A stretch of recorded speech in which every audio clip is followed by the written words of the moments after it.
ਹਾਂਜੀ ਪਿਆਰੇ ਦਰਸ਼ਕੋ, ਤੁਹਾਡਾ ਸਾਰਿਆਂ ਦਾ ਸਵਾਗਤ ਹੈ। ਫੇਸਬੁੱਕ ਤੇ ਕੀਮਤੀ ਗੱਲਾਂ ਪੇਜ ਤੇ ਪੰਜਾਬੀ ਲਹਿਰ ਦੇ ਸਾਂਝੇ ਮੰਚ ਤੇ ਸੁਖਨਸਾਜ ਪ੍ਰੋਗਰਾਮ ਦੇ ਵਿੱਚ ਅਸੀਂ ਚੜ੍ਹਦੇ ਲਹਿੰਦੇ ਪੰਜਾਬ ਤੋਂ ਸਾਡੇ ਸਾਰੇ ਹੀ ਪਿਆਰੇ ਦਰਸ਼ਕਾਂ ਦਾ ਤੇ ਪੰਜਾਬੀ ਮਾਂ ਬੋਲੀ ਨਾਲ ਜੁੜੇ ਹੋਏ ਸਾਰੇ ਦਰਸ਼ਕਾਂ ਦਾ ਬਹੁਤ-ਬਹੁਤ ਸਵਾਗਤ ਕਰਦੇ ਹਾਂ। ਤਾਂ ਅੱਜ ਅਸੀਂ ਫੇਰ ਤੁਹਾਡੇ ਸਾਰਿਆਂ ਦੇ ਲਈ ਇੱਕ ਬੜੀ ਹੀ ਮਾਇਨਾਜ਼ ਸ਼ਖਸੀਅਤ, ਪੰਜਾਬੀ ਰੰਗਮੰਚ ਦਾ ਰੌਸ਼ਨ ਸਿਤਾਰਾ, ਅੱਜ ਦੇ ਪੰਜਾਬੀ ਰੰਗ ਮੰਚ ਦੇ ਕੁਛ ਕੁ ਉੱਘੇ ਨਾਟਕਕਾਰਾਂ ਦੇ ਵਿੱਚੋਂ ਸਾਡੇ ਪੰਜਾਬ ਦਾ ਮਾਣ, ਸਾਡੇ ਨਾਟਕ ਰੰਗਮੰਚ ਦੀ ਸ਼ਾਨ, ਮੇਰੀ ਮੁਰਾਦ ਹੈ ਜੀ ਕੇਵਲ ਢਾਲੀਵਾਲ ਜੀ ਤੋਂ। ਤਾਂ ਅੱਜ ਅਸੀਂ ਉਹਨਾਂ ਦੇ ਨਾਲ ਰੂਬਰੂ ਹੋਣ ਜਾ ਰਹੇ ਹਾਂ। ਤਾਂ ਆਓ ਆਪਾਂ ਸਾਰੇ ਉਹਨਾਂ ਦਾ ਸਵਾਗਤ ਕਰੀਏ। ਕੇਵਲ ਢਾਲੀਵਾਲ ਜੀ। ਜੀ ਬਹੁਤ ਸ਼ੁਕਰੀਆ ਜੀ। ਬਹੁਤ ਬਹੁਤ ਸਵਾਗਤ ਹੈ ਸਰ ਤੁਹਾਡਾ। ਤੇ ਅਸੀਂ ਬਹੁਤ ਸ਼ੁਕਰਗੁਜ਼ਾਰ ਹਾਂ ਕਿ ਤੁਸੀਂ, ਸਾਨੂੰ ਪਤਾ ਤੁਹਾਡਾ ਟਾਈਮ ਬਹੁਤ ਜ਼ਿਆਦਾ ਕੀਮਤੀ ਹੈ ਤੇ ਤੁਹਾਡਾ ਸ਼ਡਿਊਲ ਬਹੁਤ ਹੀ ਜ਼ਿਆਦਾ ਬਿਜ਼ੀ ਹੁੰਦਾ ਹੈ, ਤੇ ਪਰ ਫਿਰ ਵੀ ਤੁਸੀਂ ਸਾਡੇ ਲਈ ਟਾਈਮ ਕੱਢਿਆ, ਅਸੀਂ ਬਹੁਤ ਮਸ਼ਕੂਰ ਹਾਂ ਸਰ ਤੁਹਾਡੇ।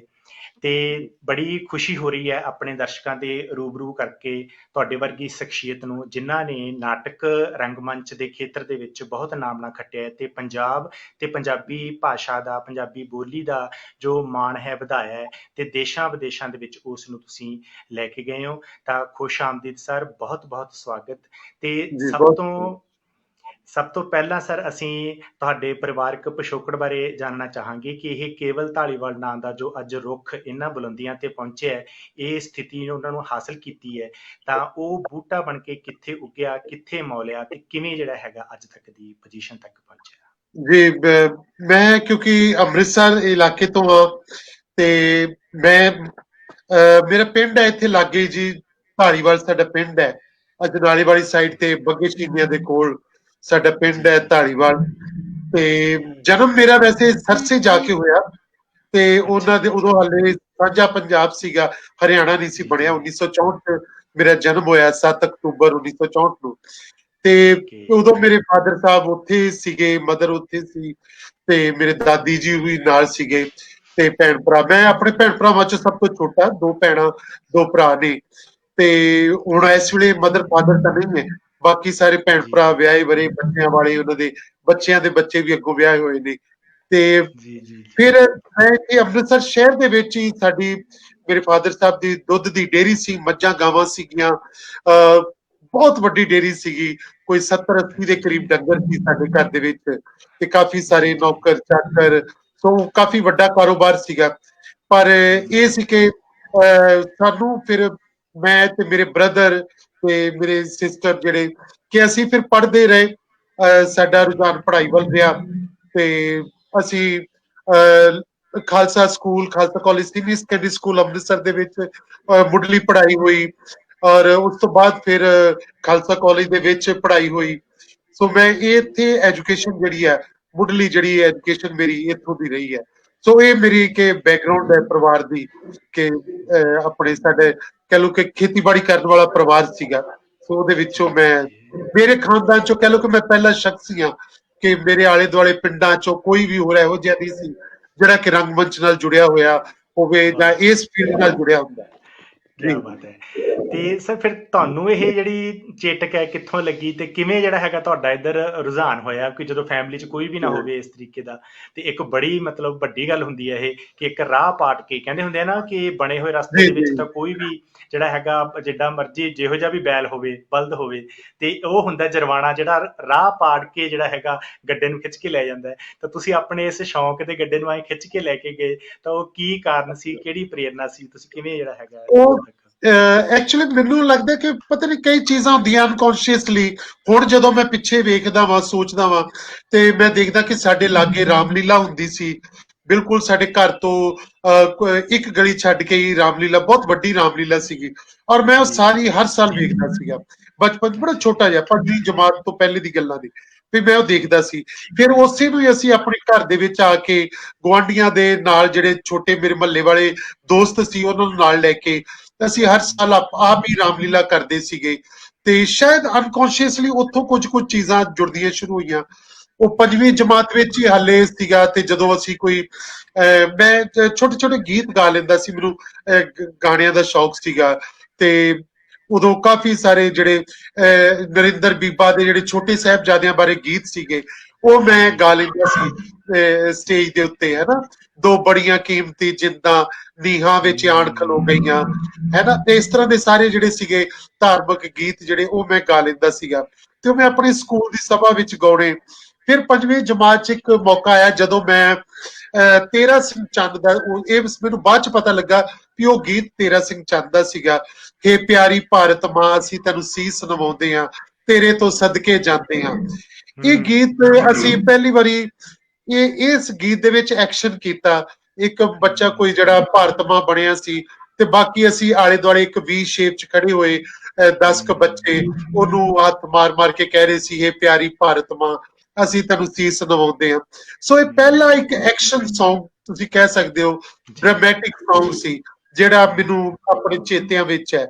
ਕਿ ਇਹ ਚੀਜ਼ਾਂ ਹੌਲੀ ਹੌਲੀ ਤੁਰਦੀਆਂ ਰਹੀਆਂ, ਔਰ ਸ਼ਾਇਦ ਕੁਝ ਚੀਜ਼ਾਂ ਉਹ ਸੀਗੀਆਂ ਜਿਹੜੀਆਂ ਸਾਡੇ ਘਰਾਂ ਵਿੱਚ ਵਿਆਹਾਂ 'ਚ ਗਿੱਧੇ ਭੰਗੜੇ, ਔਰ ਗਿੱਧੇ ਦੇ ਵਿੱਚ ਸਾਡੀਆਂ ਭੈਣਾਂ ਮਾਵਾਂ, ਉਹਨਾਂ ਨੇ ਜਦੋਂ ਕੋਈ ਕੁਝ ਪੜ੍ਹਦੀਆਂ ਸੀ, ਉਹਦੇ ਵਿੱਚ ਬੋਲੀਆਂ ਪਾਉਂਦੀਆਂ ਹੋਇਆਂ, ਹੈ ਨਾ, ਉਹ ਕੋਈ ਨਾ ਤਮਾਸ਼ੇ ਕੋਈ ਵੇਦ ਕਰਦੀਆਂ ਭਾਵ ਸੀ। ਲੈਂਦੀਆਂ ਸੀ। ਹਾਂਜੀ, ਤੇ ਮੈਨੂੰ ਲੱਗਦਾ ਸੀ ਇਹ ਬੜਾ ਡਰਾਮੈਟਿਕ ਹੈ। ਸ਼ਾਇਦ ਛੋਟੀਆਂ ਛੋਟੀਆਂ ਚੀਜ਼ਾਂ ਸੀ ਜਿਹੜੀਆਂ ਜੁੜਦੀਆਂ ਗਈਆਂ, ਤੇ ਉਹ ਤੋਂ ਫਿਰ ਮੈਨੂੰ ਸਕੂਲ ਵਾਲਿਆਂ ਨੇ ਥੋੜਾ ਜਿਹਾ ਪਹਿਚਾਣ ਦੇਤੀ, ਕਿ ਉਹਨਾਂ ਮੇਰੇ ਟੈਲੈਂਟ ਨੂੰ ਪਛਾਣਿਆ।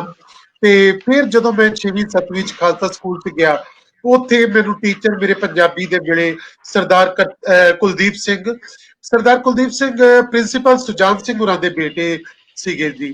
ਕੀ ਬਾਤ ਹੈ। ਪ੍ਰਿੰਸੀਪਲ ਸੁਜਾਨ ਸਿੰਘ ਜਿਹੜੇ ਵੱਡੇ ਕਹਾਣੀਕਾਰ, ਉਹਨਾਂ ਦੇ ਬੇਟੇ ਜੀ ਮੈਨੂੰ ਜੀ ਜੀ। ਪੜ੍ਹਾਉਂਦੇ ਸੀ। ਤੇ ਉਹਨਾਂ ਨੇ ਜਦੋਂ ਮੈਨੂੰ ਕਲਾਸ ਵਿੱਚ ਕਿਤਾਬ ਪੜ੍ਹਦਿਆਂ ਵੇਖਿਆ, ਜਿਹੜੇ ਲੇਖ ਪੜ੍ਹਨ ਲਈ ਦੇ ਦਿੰਦੇ ਆ ਟੀਚਰ, ਵੀ ਚੱਲ ਤੂੰ ਖੜਾ ਹੋ ਕੇ ਪੜ੍ਹ, ਤੇ ਉਹ ਮੈਂ ਪੜ੍ਹ ਰਿਹਾ ਸੀ, ਤੇ ਉਹ ਕਹਿੰਦੇ ਕਿ ਤੂੰ ਬੜੇ ਵਧੀਆ ਜਿਹੜੇ ਵਿਚਲੇ ਪਾਤਰ ਹੈ, ਤੂੰ ਡਾਇਲੌਗ ਵਾਂਗੂ ਬੋਲਦਾ ਹੈ, ਤੂੰ ਨਾਟਕ ਕਰਿਆ ਕਰ, ਚੱਲ ਤੈਨੂੰ ਮੈਂ ਛੱਡ ਕੇ ਆਵਾਂ ਜਿਹੜੇ ਟੀਚਰ ਨੇ ਨਾਟਕ ਵਾਲੇ।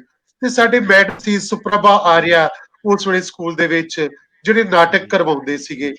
ਤੇ ਮੇਰੇ ਉਹ ਟੀਚਰ ਸਰਦਾਰ ਕੁਲਦੀਪ ਸਿੰਘ ਮੈਨੂੰ ਉਹਨਾਂ ਕੋਲ ਛੱਡੇ, ਕਹਿੰਦੇ ਜੀ ਇਹ ਮੁੰਡਾ ਬੜਾ ਵਧੀਆ, ਇਹਨੂੰ ਲੈ ਲਓ ਤੁਸੀਂ ਨਾਟਕ 'ਚ, ਬੜੇ ਸੋਹਣੇ ਡਾਇਲੌਗ ਬੋਲਦਾ ਜੀ। ਕੀ ਸੋ ਬਾਤ ਬਸ ਉਦੋਂ ਤੋਂ ਲੈ ਕੇ ਫਿਰ ਮੈਂ ਮੁੜ ਕੇ ਪਿੱਛੇ ਮੁੜ ਕੇ ਨਹੀਂ ਵੇਖਿਆ। ਜੋ ਫਿਰ ਭਾਸ਼ਾ ਵਿਭਾਗ ਦੇ ਮੁਕਾਬਲੇ ਹੁੰਦੇ ਸੀ, ਐਜੂਕੇਸ਼ਨ ਬੋਰਡ ਦੇ ਮੁਕਾਬਲੇ ਹੋਣੇ, ਫਿਰ ਉਹ 10ਵੀਂ 12ਵੀਂ ਤੱਕ, ਜਿਹੜੇ ਉਦੋਂ 12ਵੀਂ ਸਾਡੇ +2 ਤਾਂ ਨਹੀਂ ਸੀ ਹੁੰਦੀ, ਉਦੋਂ ਹਾਇਰ ਸੈਕੰਡਰੀ ਹੁੰਦੀ ਸੀ, ਤੇ ਹਾਇਰ ਸੈਕੰਡਰੀ ਤੱਕ ਮੈਂ ਸਕੂਲ ਦੇ ਵਿੱਚ 13 ਹੀ ਮੈਂ ਮੁਕਾਬਲਿਆਂ ਵਿੱਚ ਗਿਆ। ਬੈਸਟ ਐਕਟਰ ਦੇ ਇਨਾਮ ਮਿਲੇ, ਬੈਸਟ ਡਾਇਰੈਕਟਰ ਦੇ ਮਿਲੇ, ਬੜੇ, ਯਾਨੀ ਇਹਨਾਂ ਚੋਂ ਮੈਨੂੰ ਇਨਾਮ ਮਿਲਦੇ ਰਹੇ। ਤੇ ਸਾਡਾ ਸਕੂਲ ਇਹੋ ਜਿਹਾ ਸੀ, ਐਕਟੀਵਿਟੀ ਇੰਨੀ ਸੀ ਕਿ ਅਸੀਂ ਸਾਲ 'ਚ ਬੜੇ ਹੀ ਨਾਟਕ ਕਰਦੇ ਸੀ। ਔਰ ਹਾਲੇ ਮੈਂ 10ਵੀਂ 'ਚ ਸੀ ਜਦੋਂ ਫਿਰ ਮੈਂ ਗੁਰਸ਼ਰਨ ਭਾਜੀ ਦਾ ਥੀਏਟਰ ਗਰੁੱਪ ਜੁਆਇਨ ਕਰ ਲਿਆ ਸੀ। ਸੋ ਕੀ ਇਹ ਬਾਤ ਹੈ। 1976 ਵਿੱਚੋਂ ਮੈਂ ਸ਼ੁਰੂਆਤ ਕੀਤੀ, 76 ਤੋਂ। ਸੋ ਤੁਸੀਂ ਜੀ ਅੰਦਾਜ਼ਾ ਲਗਾ ਲਓ, ਮੈਨੂੰ ਲਗਭਗ 44 45 ਸਾਲ ਹੋ ਗਏ ਥੀਏਟਰ ਕਰਦਿਆਂ। ਮੈਂ ਜੀ ਜੀ। 1978 'ਚ ਗੁਰਸ਼ਰਨ ਭਾਜੀ ਦਾ ਥੀਏਟਰ ਗਰੁੱਪ ਜੁਆਇਨ ਕਰ ਲਿਆ ਸੀ। ਤੇ ਜੋ ਮੈਂ ਗੁਰਸ਼ਰਨ ਭਾਜੀ ਕੋਲ ਆਇਆ, ਫਿਰ ਮੈਂ ਉਹਨਾਂ ਨਾਲ ਪਿੰਡਾਂ ਵਿੱਚ ਥੀਏਟਰ ਕਰਨਾ ਸ਼ੁਰੂ ਕੀਤਾ। ਹਾਲੇ ਕਿ 78 ਤੋਂ ਲੈ ਕੇ 88 ਤੱਕ 10 ਸਾਲ ਮੈਂ ਉਹਨਾਂ ਨਾਲ ਕੰਮ ਕੀਤਾ, ਔਰ ਉਦੋਂ ਮੈਂ ਕਾਲਜ ਵੀ ਪੜ੍ਹਦਾ ਰਿਹਾ ਆਪਣੇ। ਫਿਰ ਉਸ ਤੋਂ ਬਾਅਦ ਮੈਂ ਜੌਬ ਵੀ ਕਰਦਾ ਰਿਹਾ, ਸਕੂਲ 'ਚ ਪੜ੍ਹਾਉਂਦਾ ਵੀ ਰਿਹਾ। ਅੱਛਾ ਜੀ। ਸੋ ਇਸ ਟਾਈਮ 'ਚ ਪਰ ਮੈਂ ਥੀਏਟਰ ਕਰਨਾ ਨਹੀਂ ਸੀ ਛੱਡਿਆ। ਸੋ ਇਹ ਕਾਫੀ ਹਮ, ਮੇਰੇ ਜਿਹੜੇ ਪਹਿਲਾ ਸਮਾਂ ਸੀ, ਕਾਫੀ ਸਟਰੋਂਗ ਮੈਨੂੰ ਕਹਿ ਲਓ ਬਿਲਕੁਲ ਟ੍ਰੇਨਿੰਗ ਮਿਲੀ ਇਹਦੇ ਬਿਲਕੁਲ ਵਿੱਚ। ਬਿਲਕੁਲ। ਬਹੁਤ ਮਤਲਬ ਡੂੰਘੀਆਂ ਜੜ੍ਹਾਂ ਹੈ ਜੀ, ਮਤਲਬ ਇਸ ਦਰਖਤ ਦੀਆਂ। ਇਹ ਨਹੀਂ ਹੈ ਕਿ ਉੱਪਰ ਉੱਪਰ ਜਿਹੜੀਆਂ ਹੈਗੀਆਂ ਫੈਲੀਆਂ ਹੋਣਗੀਆਂ। ਜਿਹੜੀਆਂ ਜਿਹੜੀਆਂ ਸ਼ਖਸੀਅਤਾਂ ਦੇ ਤੁਸੀਂ ਨਾਮ ਲੈ ਰਹੇ ਹੋ, ਤੇ ਤੁਸੀਂ ਉਹਨਾਂ ਦੇ ਨਾਲ ਕੰਮ ਕੀਤਾ ਹੈ, ਉਹਨਾਂ ਤੋਂ ਪ੍ਰਭਾਵਿਤ ਹੋਏ ਹੋ, ਉਹਨਾਂ ਤੋਂ ਪੜ੍ਹੇ ਹੋ। ਤੁਸੀਂ ਦੇਖੋ ਤੇਰਾ ਸਿੰਘ ਚੰਨ ਜੀ ਦਾ ਨਾਮ ਲਿਆ, ਔਰ ਬੜਾ ਨਾਮ ਹੈ ਆਪਣੇ ਬਹੁਤ ਵੱਡਾ ਰੰਗਕਰਮੀ ਨਾਮ। ਫੀਲਡ ਦੇ ਵਿੱਚ। ਹਾਂਜੀ, ਜਗਦੀਸ਼ ਫਰਿਆਦੀ ਹੋਏ, ਇਹ ਹੋਏ, ਤਾਂ ਬੜੇ ਮਾਣ ਨਾਲ ਇਹਨਾਂ ਦਾ ਨਾਮ ਲਿਆ ਜਾਂਦਾ ਹੈ। ਤੇ ਤੁਸੀਂ ਉਹਨਾਂ ਦੇ ਗੀਤ ਗਾਏ ਹੈ, ਫਿਰ ਤੁਸੀਂ ਕੁਲਦੀਪ ਸਿੰਘ ਜੀ ਦਾ ਜ਼ਿਕਰ ਕੀਤਾ ਹੈ ਨਾ। ਤੇ ਫਿਰ ਜਿਹੜਾ ਹੈਗਾ ਤੁਸੀਂ ਆ ਜਾਂਦੇ ਹੋ, ਜਿਨ੍ਹਾਂ ਨੂੰ ਸਾਡਾ ਮਤਲਬ ਹਰ ਬੱਚਾ ਬੱਚੀ ਜਾਣਦਾ ਹੈ, ਤੁਸੀਂ ਉਹਨਾਂ ਦੇ ਨਾਲ 10 ਸਾਲ ਕੰਮ ਕੀਤਾ ਹੈ। ਗੁਰਸ਼ਰਨ ਸਿੰਘ ਜੀ, ਭਾਈ ਮੰਨਾ ਸਿੰਘ ਦੇ ਨਾਮ ਨਾਲ ਅਸੀਂ ਜਾਣਦੇ ਹਾਂ, ਉਹਨਾਂ ਦਾ ਬੜਾ ਪਿਆਰਾ ਜਿਹੜਾ ਸੀਰੀਅਲ ਹੈ ਉਹ ਚੱਲਦਾ ਰਿਹਾ, ਬਹੁਤ ਸੇਧਮਈ। ਤੇ ਉਹਨਾਂ ਨਾਲ ਤੁਸੀਂ ਇਹ ਸਮਾਂ ਗੁਜ਼ਾਰਿਆ ਹੈ। ਤੇ ਸਰ ਇਹ ਜ਼ਰੂਰ ਦੱਸੋ ਸਾਨੂੰ ਕਿ ਜਿਵੇਂ ਉਹ ਕਰਦੇ ਸੀਗੇ ਨਾਟਕ, ਔਰ ਜਿਵੇਂ ਕਿਸੇ ਗੱਡੇ ਤੇ ਕਰਤਾ, ਕਿਸੇ ਥੜੇ ਤੇ ਕਰਤਾ, ਉਹਨਾਂ ਦੀ ਇੱਕ ਅਲੱਗ ਆਪਣੀ ਸ਼ੈਲੀ ਸੀ, ਹੈ ਨਾ, ਤੁਸੀਂ ਆਪਣੇ ਆਪ ਨੂੰ ਉਹਨਾਂ ਨਾਲੋਂ ਕਿੰਨਾ ਕੁ ਡਿਫਰੈਂਟ ਮੰਨਦੇ ਹੋ, ਤੇ ਕਿੰਨਾ ਕੁ ਜਿਹੜਾ ਹੈਗਾ ਤੁਸੀਂ ਸਮੇਂ ਦੇ ਅਨੁਸਾਰ ਉਹਨਾਂ ਨੂੰ ਵੀ ਕਿਤੇ ਲੈ ਕੇ ਚੱਲਦੇ ਹੋ, ਉਹਨਾਂ ਦੀ ਸ਼ੈਲੀ ਨੂੰ, ਜਾਂ ਆਪਣੇ ਤਰੀਕੇ ਨਾਲ ਤੁਸੀਂ ਅਪਣਾਇਆ ਕੋਈ? ਬਿਲਕੁਲ, ਮੇਰੀ ਐਕਚੁਅਲੀ ਬੇਸਿਕ ਟ੍ਰੇਨਿੰਗ ਜਿਹੜੀ ਸਾਰੀ ਸੀ ਉਹ ਗੁਰਸ਼ਰਨ ਭਾਜੀ ਕੋਲ ਹੀ ਹੋਈ, ਤੇ ਉਹ 10 ਜੀ ਸਾਲ ਕਹਿ ਲਓ ਕਿ ਉਹਨਾਂ ਨਾਲ ਮੈਂ ਸਿਰਫ ਥੀਏਟਰ ਨਹੀਂ ਸੀ ਕਰ ਰਿਹਾ, ਮੇਰੀ ਟ੍ਰੇਨਿੰਗ ਹੋ ਰਹੀ ਸੀ 10 ਸਾਲ ਕਹਿ ਲਓ, ਮੈਂ ਉਹਨਾਂ ਜੀ ਕੋਲੋਂ ਟ੍ਰੇਨਿੰਗ ਹੀ ਲਈ। ਉਹ ਜਿਹੜੀ 10 ਬਿਲਕੁਲ ਸਾਲ ਦਾ ਜਿਹੜਾ ਪੀਰੀਅਡ ਸੀ, ਬਹੁਤ ਉਹ ਸਟਰੋਂਗ ਪੀਰੀਅਡ ਸੀਗਾ, ਕਿਉਂਕਿ ਉਸ ਪੀਰੀਅਡ ਸਾਨੂੰ ਸਿੱਖਣ ਲਈ ਕਮਿਟਮੈਂਟ ਅਸੀਂ ਬਹੁਤ ਸਿੱਖੀ ਗੁਰਸ਼ਰਨ ਭਾਜੀ ਕੋਲੋਂ। ਲਿਟਰੇਚਰ ਕਿੱਦਾਂ ਦਾ ਪੜ੍ਹਨਾ ਚਾਹੀਦਾ, ਔਰ ਤੁਸੀਂ ਨਾਟਕ ਕਰਨਾ ਕਿਉਂ ਹੈ, ਇਹ ਅਸੀਂ ਉਹਨਾਂ ਕੋਲੋਂ ਸਿੱਖਿਆ ਵੀ ਨਾਟਕ ਕਰਨਾ ਕਿਉਂ ਹੈ, ਕਿੰਨਾ ਲੋਕਾਂ ਵਿੱਚ ਨਾਟਕ ਕਰਨਾ ਹੈ, ਕਿਹੋ ਜਿਹਾ ਨਾਟਕ ਕਰਨਾ ਹੈ, ਤੇ ਜੇ ਨਾਟਕ ਦੇ ਰਾਹੀਂ ਅਸੀਂ ਕੁਝ ਕਹਿਣਾ ਹੀ ਨਹੀਂ ਤੇ ਨਾਟਕ ਕਰਨਾ ਹੀ ਕਿਉਂ ਹੈ, ਇਹ ਅਸੀਂ ਉਹਨਾਂ ਕੋਲ ਸਿੱਖਿਆ। ਪਰ ਉਸ ਤੋਂ ਬਾਅਦ ਮੇਰੀ ਜਿਹੜੀ ਟ੍ਰੇਨਿੰਗ ਸੀ ਉਹ ਸਾਰੀ ਨੈਸ਼ਨਲ ਸਕੂਲ ਆਫ ਡਰਾਮਾ ਦੀ, ਜੋ ਕਿ ਏਸ਼ੀਆ ਦਾ ਸਭ ਤੋਂ ਵੱਡਾ ਟ੍ਰੇਨਿੰਗ ਇੰਸਟੀਚਿਊਟ ਹੈ। ਮੈਂ ਫਿਰ 3 ਸਾਲ ਉੱਥੇ ਟ੍ਰੇਨਿੰਗ ਲਈ, ਤੇ ਟ੍ਰੇਨਿੰਗ ਲੈ ਕੇ ਫਿਰ ਮੈਂ ਵਾਪਸ ਆਇਆ। ਪਰ ਮੇਰੇ ਕੰਮ ਦੇ ਵਿੱਚ ਤੇ ਭਾਜੀ ਗੁਰਸ਼ਰਨ ਹੋਰਾਂ ਦੇ ਕੰਮ ਵਿੱਚ ਇੱਕ ਚੀਜ਼ ਦੀ ਸਮਾਨਤਾ ਜ਼ਰੂਰ ਹੈ, ਜਿਹੜੀ ਵਿਚਾਰਾਂ ਦੀ ਸਮਾਨਤਾ ਹੈ, ਕਿ ਅਸੀਂ ਲੋਕਾਂ ਲਈ ਜਿਹੜਾ ਥੀਏਟਰ ਹੋਵੇ ਔਰ ਲੋਕਾਂ ਦੇ ਵਿੱਚ ਜਾ ਕੇ ਕਰ ਸਕੀਏ, ਕਮਿਟਮੈਂਟ ਦੇ ਨਾਲ ਜਾਈਏ, ਔਰ ਸਬਜੈਕਟ ਜਿਹੜੇ ਆ ਕਿ ਜਿਹੜੇ ਅੱਜ ਦੀ ਜ਼ਿੰਦਗੀ ਦੇ ਨਾਲ ਉਹਨਾਂ ਦੇ ਨਾਲ ਜੁੜੇ ਹੋਣ। ਭਾਵੇਂ ਅਸੀਂ ਇਤਿਹਾਸਕ ਨਾਟਕ ਕਰ ਰਹੇ ਹੋਈਏ, ਪਰ ਉਹ ਅੱਜ ਦੇ ਸਮਿਆਂ 'ਚ ਰੈਲੇਵੈਂਟ ਹੋਣਾ ਚਾਹੀਦਾ, ਉਹ ਅੱਜ ਦੇ ਸਮਿਆਂ ਦੀ ਗੱਲ ਹੋਵੇ, ਔਰ ਚਾਹੇ ਉਹ ਪੋਲੀਟੀਕਲ ਹਾਲਾਤ ਹੋਣ, ਆਰਥਿਕ ਹਾਲਾਤ ਹੋਣ, ਸਮਾਜਿਕ ਹਾਲਾਤ ਹੋਣ, ਉਹਦੇ ਉੱਤੇ ਸਾਡੇ ਨਾਟਕਾਂ ਦੇ ਵਿੱਚ ਵਿਅੰਗ ਵੀ ਹੋਵੇ, ਟਿੱਪਣੀ ਵੀ ਹੋਵੇ, ਅਸੀਂ ਗੱਲ ਕਰੀਏ ਲੋਕਾਂ ਦੇ ਨਾਲ ਸਾਹਮਣੇ ਖੜ ਕੇ। ਸੋ ਬੇਸ਼ੱਕ ਉਦੋਂ ਅਸੀਂ ਗੱਡਿਆਂ ਦੀਆਂ ਸਟੇਜਾਂ ਤੇ, ਮੈਂ ਜਿਹੜੇ 10 ਸਾਲ ਭਾਜੀ ਨਾਲ ਬਿਤਾਏ, ਸੱਚਮੁੱਚ ਉਹ ਗੱਡਿਆਂ ਦੀਆਂ ਸਟੇਜਾਂ, ਈਵਨ ਰੂੜੀਆਂ ਦੇ ਉੱਤੇ ਵੀ ਪੱਧਰੀਆਂ ਕਰਕੇ ਅਸੀਂ ਨਾਟਕ ਖੇਡਦੇ ਰਹੇ, ਥੜਿਆਂ ਦੇ ਉੱਤੇ ਨਾਟਕ ਖੇਡਦੇ ਰਹੇ, ਗਲੀਆਂ ਬਾਜ਼ਾਰਾਂ 'ਚ ਨਾਟਕ ਖੇਡਦੇ ਰਹੇ, ਵੱਡੀਆਂ ਸਟੇਜਾਂ ਤੇ ਵੀ ਭਾਜੀ ਨਾਲ ਨਾਟਕ ਖੇਡੇ, ਕੈਨੇਡਾ, ਅਮਰੀਕਾ, ਇੰਗਲੈਂਡ, ਜਰਮਨ ਵਗੈਰਾ 'ਚ ਵੀ ਭਾਜੀ ਦੇ ਨਾਲ ਅਸੀਂ ਗਏ। ਪਰ ਉਹਨਾਂ ਸਮਿਆਂ ਦੇ ਵਿੱਚ ਜਿਹੜਾ ਭਾਜੀ ਕੋਲੋਂ ਅਸੀਂ ਡਿਸਪਲਿਨ ਸਿੱਖਿਆ, ਉਹ ਬਹੁਤ ਸਾਡੇ ਕੰਮ ਆਇਆ ਜ਼ਿੰਦਗੀ ਦੇ ਵਿੱਚ। ਜੀ ਜੀ ਪਰ ਉਸ ਤੋਂ ਬਾਅਦ ਜਿਹੜੀ ਟੈਕਨੀਕਲ ਟ੍ਰੇਨਿੰਗ ਸੀ ਸਾਰੀ, ਜਿਹੜੀ NSD ਦੀ, ਜਦੋਂ ਮੈਂ ਨੈਸ਼ਨਲ ਸਕੂਲ ਆਫ ਡਰਾਮਾ ਪੜ੍ਹਿਆ, ਤੇ ਉਸ ਤੇ ਮੈਨੂੰ ਪੂਰੇ ਇੱਕ ਵਰਡ ਡਰਾਮਾ ਦੇ ਨਾਲ ਇੰਟਰੋਡਿਊਸ ਕੀਤਾ। ਮੈਂ ਦੁਨੀਆ ਭਰ ਦਾ ਜਿਹੜਾ ਕਹਿ ਲਓ ਕਿ ਨਾਟਕ ਪੜ੍ਹਿਆ, ਮੈਂ ਸ਼ੇਕਸਪੀਅਰ ਵੀ ਪੜ੍ਹਿਆ, ਬ੍ਰੈਖਟ ਵੀ ਪੜ੍ਹਿਆ, ਇਬਸਨ ਵੀ ਪੜ੍ਹਿਆ, ਕਿਆ ਬਾਤ ਹੈ। ਚੈਖਵ ਵੀ ਪੜ੍ਹਿਆ ਉੱਥੇ, ਹੈ ਨਾ। ਮੈਂ ਆਰਥਰੋ, ਆਪਣੇ ਦਾਰੀਓ ਫੋ ਵੀ ਉੱਥੇ ਪੜ੍ਹਿਆ, ਲੋਰਕਾ ਵੀ ਪੜ੍ਹਿਆ। ਮੈਂ ਹਿੰਦੁਸਤਾਨ ਦੇ ਹਰ ਵੱਡੇ ਤੋਂ ਵੱਡੇ ਨਾਟਕਕਾਰ ਨੂੰ ਪੜ੍ਹਿਆ, ਦੇਖਿਆ, ਮਾਣਿਆ, ਵੱਡੇ ਨਿਰਦੇਸ਼ਕਾਂ ਦੇ ਨਾਟਕ ਦੇਖੇ, ਔਰ ਉਹਨਾਂ ਦੀ ਆਬਜ਼ਰਵੇਸ਼ਨ, ਜੋ ਕੁਝ ਮੈਂ ਕਰ ਸਕਦਾ ਸੀ ਮੈਕਸਿਮਮ, ਕਿਉਂਕਿ ਸਾਡੀ ਟ੍ਰੇਨਿੰਗ ਬਹੁਤ ਸਟਰੋਂਗ ਸੀ। ਸਵੇਰੇ 7 ਤੋਂ ਲੈ ਕੇ ਰਾਤ ਦੇ 10 ਵਜੇ ਤੱਕ ਸਾਡੀਆਂ ਕਲਾਸਾਂ ਹੁੰਦੀਆਂ ਸੀ, ਇੰਨਾ ਲੰਬਾ ਟਾਈਮ ਸਾਡੀਆਂ ਕਲਾਸਾਂ ਦਾ ਹੁੰਦਾ ਸੀ।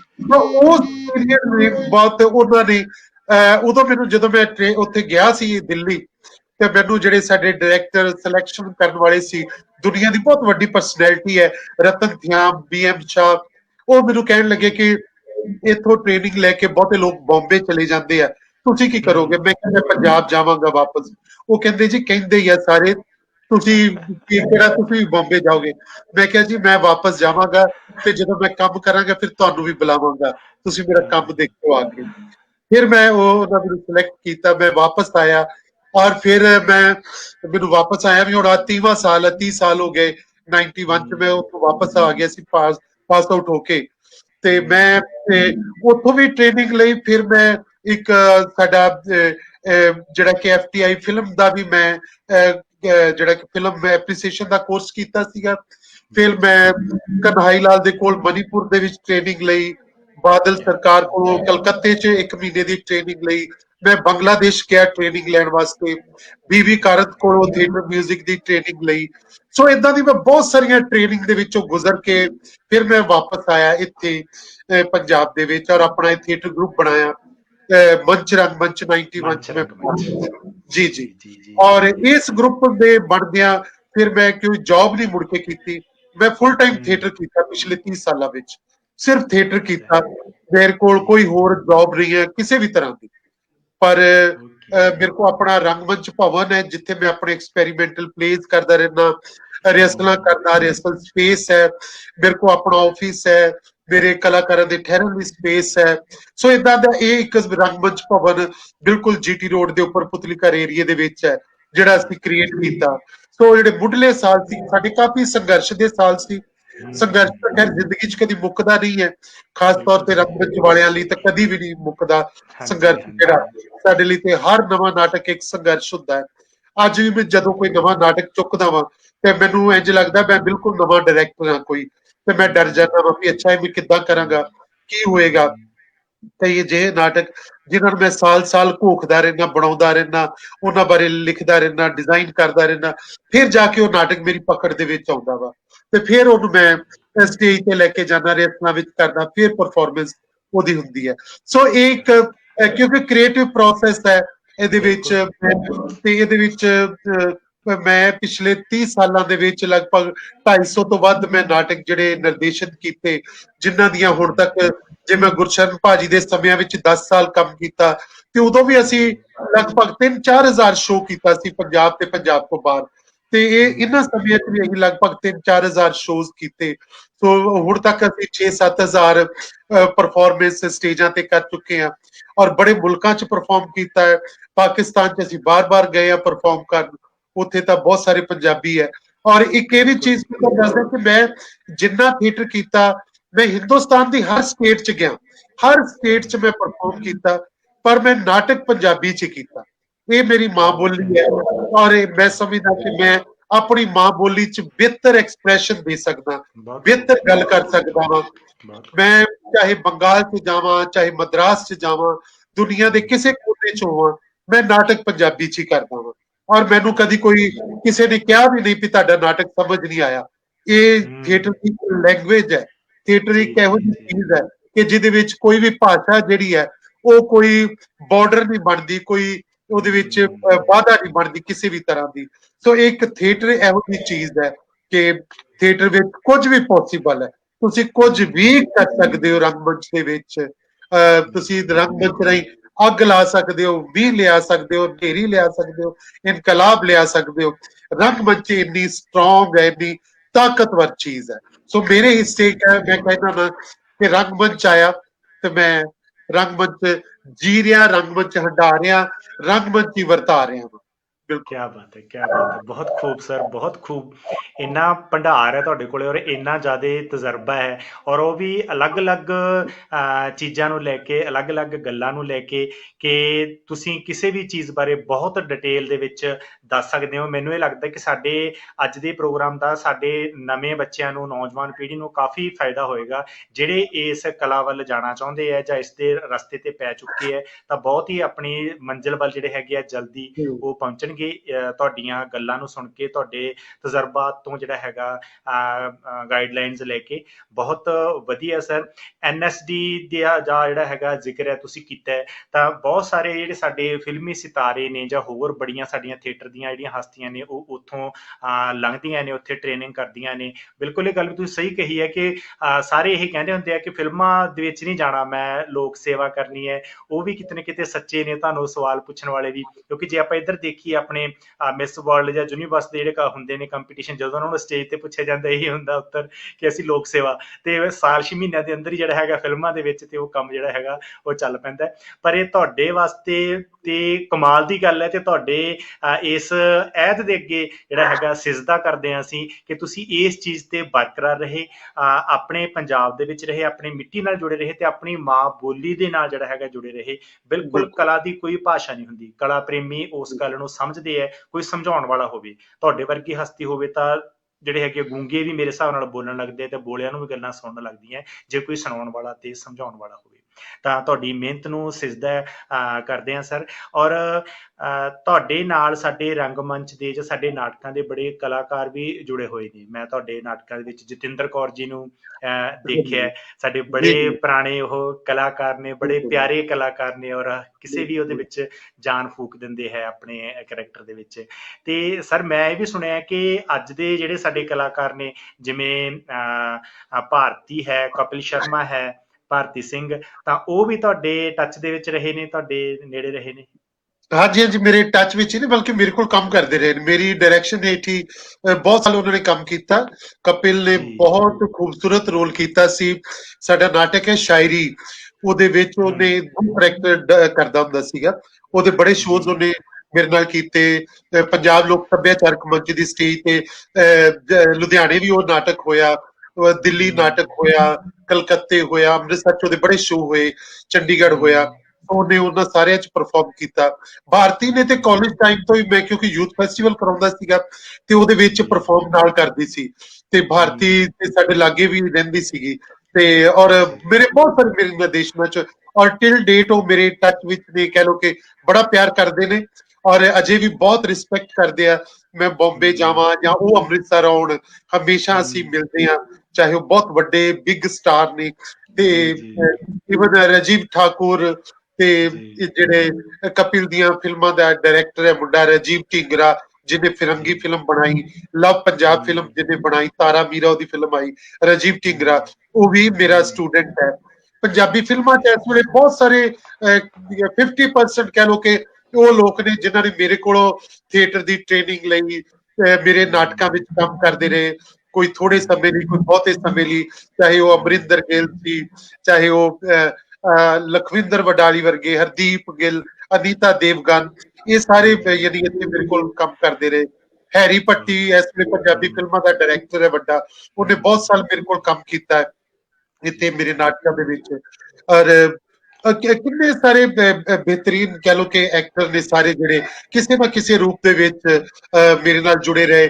ਮੰਨਤ ਸਿੰਘ ਹੈ, ਰਾਜਵੀਰ ਹੈ, ਕਮੇਡੀਅਨ ਕੁੜੀ ਜਿਹੜੀ ਹੈ ਸਾਡੀ, ਔਰ ਇਸ ਤਰ੍ਹਾਂ ਦੇ ਬੜੇ ਸਾਰੇ ਨਾਮ ਨੇ ਜਿਹੜੇ ਕਿ, ਔਰ ਬਹੁਤ ਸਾਰੇ ਸਿਰਫ ਫਿਲਮਾਂ ਵਿੱਚ ਨਹੀਂ, ਥੀਏਟਰ ਵਿੱਚ ਵੀ ਜਿਹੜੇ ਲੋਕ ਮੇਰੇ ਕੋਲ ਆਏ, ਮੇਰੇ ਕੋਲੋਂ ਟ੍ਰੇਨਿੰਗ ਲੈਣ ਤੋਂ ਬਾਅਦ ਉਹਨਾਂ ਨੇ ਆਪਣੇ ਥੀਏਟਰ ਗਰੁੱਪ ਬਣਾਏ, ਔਰ ਲਗਭਗ ਪੰਜਾਬ ਦੇ ਜੇਕਰ ਇਸ ਵੇਲੇ ਕੋਈ 100-150 ਥੀਏਟਰ ਗਰੁੱਪ ਹੈ ਤੇ ਉਹਦੇ ਵਿੱਚੋਂ 70% ਲੋਕ ਉਹ ਨੇ ਜਿਨ੍ਹਾਂ ਨੇ ਮੇਰੇ ਕੋਲੋਂ ਟ੍ਰੇਨਿੰਗ ਲੈ ਕੇ ਥੀਏਟਰ ਗਰੁੱਪ ਬਣਾਏ।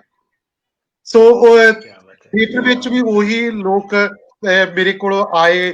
ਐਕਚੁਅਲੀ ਮੈਂ ਨਾ ਹਰ ਸਾਲ ਥੀਏਟਰ ਵਰਕਸ਼ਾਪ ਕਰਦਾ, ਪਿਛਲੇ 30 ਸਾਲ ਤੋਂ ਮੈਂ ਟ੍ਰੇਨਿੰਗ ਵਰਕਸ਼ਾਪ ਲਾਉਣਾ, ਇੱਕ ਜੂਨ ਮਹੀਨੇ ਦੇ ਵਿੱਚ ਉਹ ਟ੍ਰੇਨਿੰਗ ਵਰਕਸ਼ਾਪ ਹੁੰਦੀ ਹੈ, 1 ਜੂਨ ਤੋਂ 30 ਜੂਨ ਤੱਕ। ਇਹ ਪਹਿਲਾ ਸਾਲ ਹੈ ਕਿ ਅਸੀਂ ਕਰੋਨਾ ਕਰਕੇ ਨਹੀਂ ਲਾ ਸਕੇ, ਔਰ 1 ਮਹੀਨੇ ਦੀ ਪੂਰੇ ਰਾਤ ਦਿਨ ਸਟੂਡੈਂਟ ਮੇਰੇ ਕੋਲ ਰਹਿੰਦੇ ਨੇ, ਔਰ ਉਹਦੇ ਵਿੱਚ ਕਹਿ ਲਓ ਕਿ ਬਹੁਤ ਵੱਡੇ ਵੱਡੇ ਇਸ ਵੇਲੇ ਦੇ ਨਾਮਵਰ ਜਿਹੜੇ ਕਿ ਮੁੰਡੇ ਨੇ, ਉਹ ਸਾਰੇ ਹੀਰੋ ਵੀ ਕਈ ਉਹਦੇ ਵਿੱਚ ਵਰਕਸ਼ਾਪ ਦੇ ਵਿੱਚ ਰਹੇ ਆ ਮੇਰੇ ਕੋਲ ਇੱਥੇ ਆ ਕੇ, ਔਰ ਅਸੀਂ ਹਰ ਸਾਲ ਉਹਦੇ ਵਿੱਚ ਫਿਰ ਉਹ ਟ੍ਰੇਨਿੰਗ ਲੈਣ ਆਉਂਦੇ ਆ।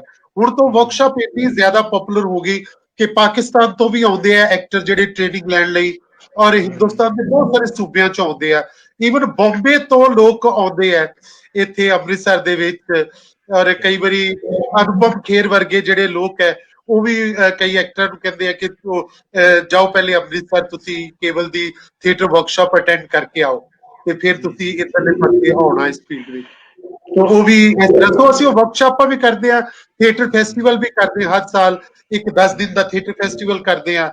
ਸੋ ਇਸ ਤਰ੍ਹਾਂ ਦੇ ਮੈਂ ਕਾਫੀ ਸਾਰੇ ਕੰਮ ਜਿਹੜੇ ਡਿਫਰੈਂਟ ਹੈ, ਜਿਹੜੇ ਇੱਕ ਆਰਗੇਨਾਈਜੇਸ਼ਨਲ ਕੰਮ ਦੇ ਵੱਡੇ, ਔਰ ਅਸੀਂ ਕਿਤਾਬਾਂ ਆਪਣੀਆਂ ਜਿਹੜੀਆਂ ਕਿ ਪੰਜਾਬੀ ਰੰਗਮੰਚ ਦੀ ਹਿਸਟਰੀ ਜਿਹੜੀ ਹੈ ਉਹ ਮੈਂ ਲਿਖੀ ਹੈ, ਔਰ ਉਹ ਕਾਫੀ ਵੱਡੀ ਕਿਤਾਬ ਹੈ 500-600 ਪੇਜ ਦੀ, ਜਿਹਦੇ ਵਿੱਚ 125 ਸਾਲ ਦੀ ਪੰਜਾਬੀ ਰੰਗਮੰਚ ਦੀ ਹਿਸਟਰੀ ਉਹ ਮੈਂ ਲਿਖੀ ਹੈ, ਫੋਟੋਆਂ ਸਮੇਤ। ਉਹ ਕਾਫੀ ਵੱਡੀ ਕਿਤਾਬ ਹੈ, ਉਹ ਹੁਣ ਹਿੰਦੀ ਚ ਵੀ ਇੰਗਲਿਸ਼ ਚ ਵੀ ਟ੍ਰਾਂਸਲੇਟ ਹੋ ਰਹੀ ਹੈ, ਔਰ ਉਹ ਛਪ ਚੁੱਕੀ ਹੈ ਕਿਤਾਬ। ਔਰ ਇਹ ਮੇਰੀਆਂ ਲਗਭਗ ਕੋਈ 50-56 ਕਿਤਾਬਾਂ ਹੁਣ ਤੱਕ ਆ ਚੁੱਕੀਆਂ ਨੇ, ਮੈਂ ਸੰਪਾਦਨਾ ਕੀਤੀ ਹੈ। ਕੁਝ ਮੇਰੇ ਓਰੀਜਨਲ ਨਾਟਕ ਨੇ, ਕੁਝ ਐਡੈਪਟੇਸ਼ਨਸ ਨੇ, ਕੁਝ ਟ੍ਰਾਂਸਲੇਸ਼ਨਸ ਨੇ, ਕੁਝ ਕਹਾਣੀ ਦਾ ਰੰਗਮੰਚ ਮੈਂ ਬਹੁਤ ਕੀਤਾ, ਔਰ ਮੇਰੇ ਕੰਮ ਦੇ ਉੱਤੇ ਬਹੁਤ ਸਾਰੇ ਲੋਕਾਂ ਨੇ PhD ਕੀਤੀ ਹੈ, PhD ਦੇ ਥੀਸਿਸ ਹੋਏ ਨੇ ਪੰਜਾਬੀ ਯੂਨੀਵਰਸਿਟੀ ਪਟਿਆਲਾ, ਗੁਰੂ ਨਾਨਕ ਦੇਵ ਯੂਨੀਵਰਸਿਟੀ ਦੇ ਵਿੱਚ, ਕੁਰੂਕਸ਼ੇਤਰ ਯੂਨੀਵਰਸਿਟੀ ਚ, ਔਰ ਜੰਮੂ ਯੂਨੀਵਰਸਿਟੀ ਚ। ਮੇਰੇ ਨਾਟਕ ਸਿਲੇਬਸ ਦਾ ਹਿੱਸਾ ਨੇ, MA ਦੇ ਵਿੱਚ ਲੱਗੇ ਹੋਏ ਨੇ, BA ਚ ਲੱਗੇ ਨੇ, 5ਵੀਂ ਜਮਾਤ ਚ ਵੀ ਲੱਗੇ ਹੋਏ ਨੇ, CBSE ਦੇ ਸਿਲੇਬਸ ਵਿੱਚ ਨੇ, ਐਜੂਕੇਸ਼ਨ ਬੋਰਡ ਦੇ ਸਿਲੇਬਸ ਚ ਨੇ। ਸੋ ਏਦਾਂ ਬਹੁਤ ਸਾਰੇ MPhil ਦੇ ਥੀਸਿਸ ਬੜੇ ਹੋਏ ਆ। ਸੋ ਇਹ ਇੱਕ ਅਲੱਗ ਹੈ, ਪਰ ਮੇਰਾ ਜਿਹੜਾ ਆਪਣਾ ਕੰਮ ਹੈ, ਮੇਰਾ ਬਹੁਤ ਪ੍ਰੈਕਟੀਕਲ ਫੀਲਡ ਹੈ ਕਿ ਮੈਂ ਹਰ ਰੋਜ਼ ਨਵਾਂ ਨਾਟਕ ਸੋਚਦਾ, ਮੇਰੇ ਕੋਲ ਲਿਸਟ ਲੰਬੀ ਪਈ ਰਹਿੰਦੀ ਹੈ ਕਿ ਮੈਂ ਕਿੰਨੇ, ਮੇਰੇ ਕੋਲ ਮੇਰੇ ਖਿਆਲ 30-40 ਨਾਟਕਾਂ ਦੀ ਲਿਸਟ ਹੋਏਗੀ ਕਿ ਅਜੇ ਕਰਨ ਵਾਲੇ ਆ, ਲੋਕੀ ਕਹਿੰਦੇ ਸਾਨੂੰ ਸਕ੍ਰਿਪਟ ਨਹੀਂ ਲੱਭਦੀ, ਮੇਰੇ ਕੋਲ ਮੁੱਕਦੀਆਂ ਨਹੀਂ। ਸੋ ਇਸ ਬਿਲਕੁਲ ਜੀ, ਤਰ੍ਹਾਂ ਬਿਲਕੁਲ। ਲੋਕੀ ਤਾਂ ਇਹ ਵੀ ਕਹਿੰਦੇ ਆ ਜੀ ਵੀ ਕਿ ਜਿਹੜਾ ਰੰਗਮੰਚ ਕਰਨਾ ਹੈ ਉਹ ਘਰ ਫੂਕ ਕੇ ਤਮਾਸ਼ਾ ਦੇਖਣ ਵਾਲੀ ਗੱਲ ਹੈ, ਖਾਸ ਕਰਕੇ ਪੰਜਾਬੀ ਦਾ ਤਾਂ।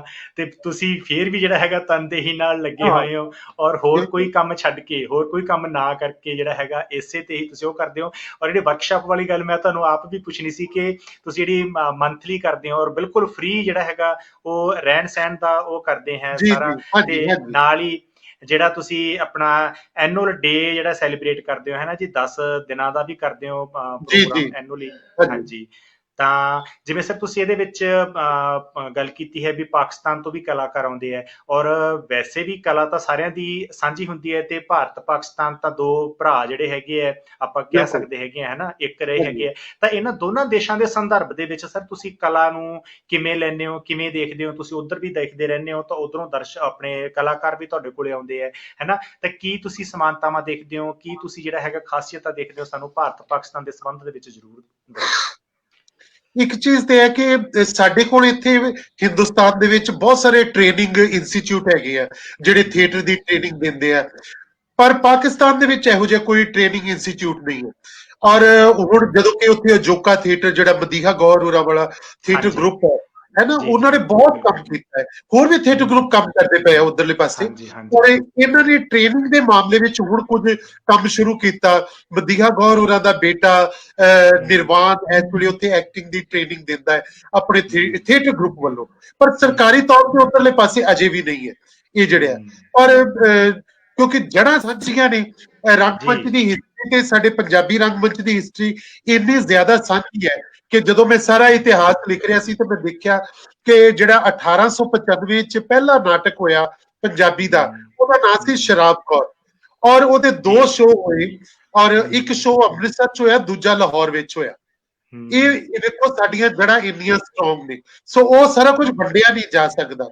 ਸੋ ਜਦੋਂ ਵੀ ਕਿਉਂਕਿ ਕਲਚਰਲੀ ਅੰਮ੍ਰਿਤਸਰ ਤੇ ਲਾਹੌਰ ਜਿਹੜੇ ਆ ਇਹ ਬਹੁਤ ਟਵਿਨ ਸਿਟੀ ਗਿਣੇ ਜਾਂਦੇ ਆ ਦੋਨਾਂ ਮੁਲਕਾਂ ਦੇ ਵਿੱਚ ਜਿਹੜੇ ਆ।